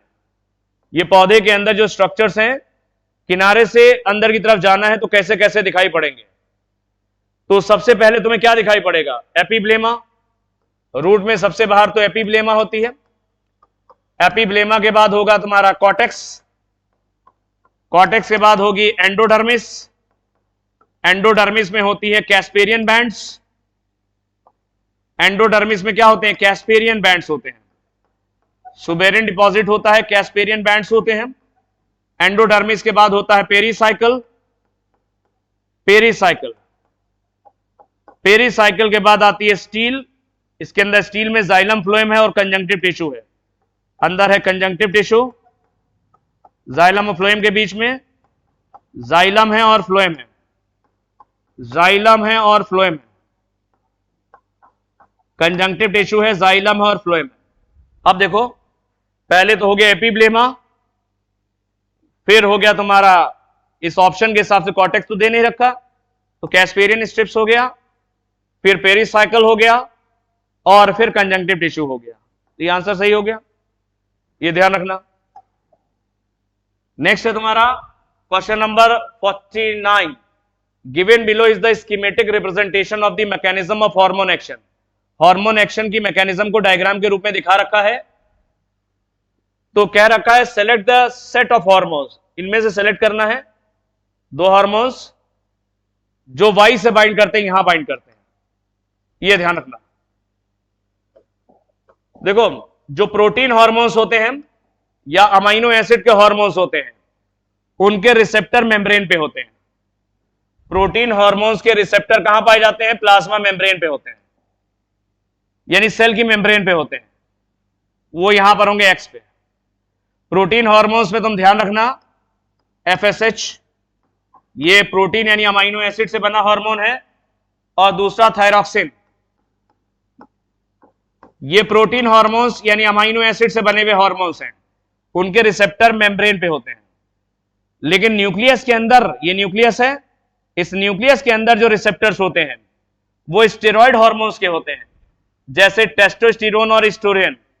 ये स्टेरॉयड हार्मोन्स हैं और इनके रिसेप्टर पाए जाते हैं इनसाइड द न्यूक्लियस। न्यूक्लियस के अंदर इनके रिसेप्टर हैं, तो ये हार्मोन अंदर चले जाते हैं न्यूक्लियस में, और न्यूक्लियस के अंदर जो रिसेप्टर उससे बाइंड करते हैं। जबकि एफएसएच और थायरॉक्सिन मेम्ब्रेन पे जो रिसेप्टर पाए जाते हैं उनसे बाइंड करते हैं, यहां बाइंड करते हैं, ये ध्यान रखना। तो आंसर हो गया ये। नेक्स्ट है तुम्हारा question number 50। Which statement is correct about the disorder of skeletal और मस्कुलर सिस्टम? स्केलेटल और मस्कुलर सिस्टम के डिसऑर्डर से संबंधित कौन सा ऑप्शन सही है? इधर देखो, मस्कुलर डिस्ट्रॉफी है age related shortening of muscle ना, मस्कुलर डिस्ट्रॉफी है डकने मस्कुलर डिस्ट्रॉफी, ये एक जेनेटिक डिसऑर्डर है, एज से रिलेटेड नहीं है। ये एक जेनेटिक डिसऑर्डर है, इसका जीन एक्स क्रोमोसोम पर होता है। Duchenne muscular dystrophy, Duchenne muscular dystrophy genetic dystrophy है, एज रिलेटेड नहीं है। ये एज रिलेटेड डिस्ट्रॉफी नहीं है, ये गलत हो गया। ऑस्टियोपोरोसिस में कैल्शियम की कमी हो जाती है बूढ़े लोगों में, तो उनकी हड्डियां जो होती हैं वो हल्की होने लग जाती हैं, पोरस हो जाती हैं, और ज्यादा सी भी चोट लगती है वो टूट जाती है। अक्सर बूढ़े लोग बाथरूम में गिर जाते हैं और उनके ये जो हिप बोन है, यानी ये बॉल एंड सॉकेट ज्वाइंट है, ये फीमर, ये टूट जाती है ऑस्टियोपोरोसिस की वजह से। ऑस्टियोपोरोसिस में बोन की डेंसिटी कम हो जाती है और जरा सा भी झटका लगता है वो टूट जाती हैं। इसे ये बिल्कुल सही है, ज्यादा स्टेरॉइड के इस्तेमाल करने से भी ऑस्टियोपोरोसिस होती है। स्टेरॉइड्स आते हैं, दवाइयां जो लोग लेते हैं स्टेरॉइड्स, स्टेरॉइड में प्रेडनिसोलोन है, ओमनाकॉटिल, ये सब स्टेरॉइड से दवाइयां हैं, इनके लेने से भी हड्डियां कमजोर होती हैं और उम्र बढ़ने पर भी होती है ऑस्टियोपोरोसिस। बोन डेंसिटी कम हो जाती है, जरा सा झटका लगेगा फ्रैक्चर हो जाते हैं, ये सही है। माइस्थीनिया ग्रेविस ये कहता है कि auto immune disorder which inhibits sliding of myosin filament, गलत है। न्यूरोमस्कुलर जंक्शन की बीमारी है माइस्थीनिया ग्रेविस, ये ऑटो इम्यून तो है, ये ऑटो इम्यून है। इसमें जो न्यूरॉन्स होते हैं, जो नर्व फाइबर्स या न्यूरॉन्स होते हैं, नर्व फाइबर्स और मसल्स के बीच में कोऑर्डिनेशन ठीक से नहीं होता। न्यूरोमस्कुलर जंक्शंस जहां पे नर्व फाइबर मसल्स के पास आती हैं, तो उनमें आपस में कोऑर्डिनेशन में गड़बड़ी से होती है माइस्थीनिया ग्रेविस, जो कि एक ऑटो इम्यून डिसऑर्डर है। ऑटो इम्यून में और भी ध्यान रखना, ऑटो इम्यून शरीर अपनी ही चीजों को नहीं पहचानता, उनके खिलाफ एंटीबॉडीज बनाने लग जाता है। ऐसे डिसऑर्डर ऑटो इम्यून कहलाते हैं। जैसे रियूमेटॉइड आर्थराइटिस, रियूमेटॉइड आर्थराइटिस या रियूमेटिक आर्थराइटिस एक ऑटो इम्यून डिजीज है। सफेद दाग हो जाता है, विटिलागो ऑटो इम्यून डिजीज है। माइस्थीनिया ग्रेविस ये भी ऑटो इम्यून डिजीज होती है। ग्रेव्स डिजीज ये भी ऑटो इम्यून है। हाशिमोतो ये भी ऑटो इम्यून है। एडिसन डिजीज ये भी ऑटो इम्यून है। परनीशियस एनीमिया ये भी ऑटो इम्यून है। ऑटो इम्यून बीमारी में शरीर अपनी ही चीजों को नहीं पहचानता, इनको अलग से याद कर लेना आता है। गाउट एक तरह की बीमारी है, यूरिक एसिड के जमा होने से होती है। शरीर के जॉइंट्स में यूरिक एसिड जमा होने लगता है, जॉइंट्स में स्वेलिंग आ जाती है जोड़ों में। कैल्शियम की वजह से नहीं होता, यूरिक एसिड के डिपोजिशन की वजह से ऐसा होता है। तो ऑस्टियोपोरोसिस सही है। बाकी हमने काफी जानकारी दी, इसको याद कर लेना।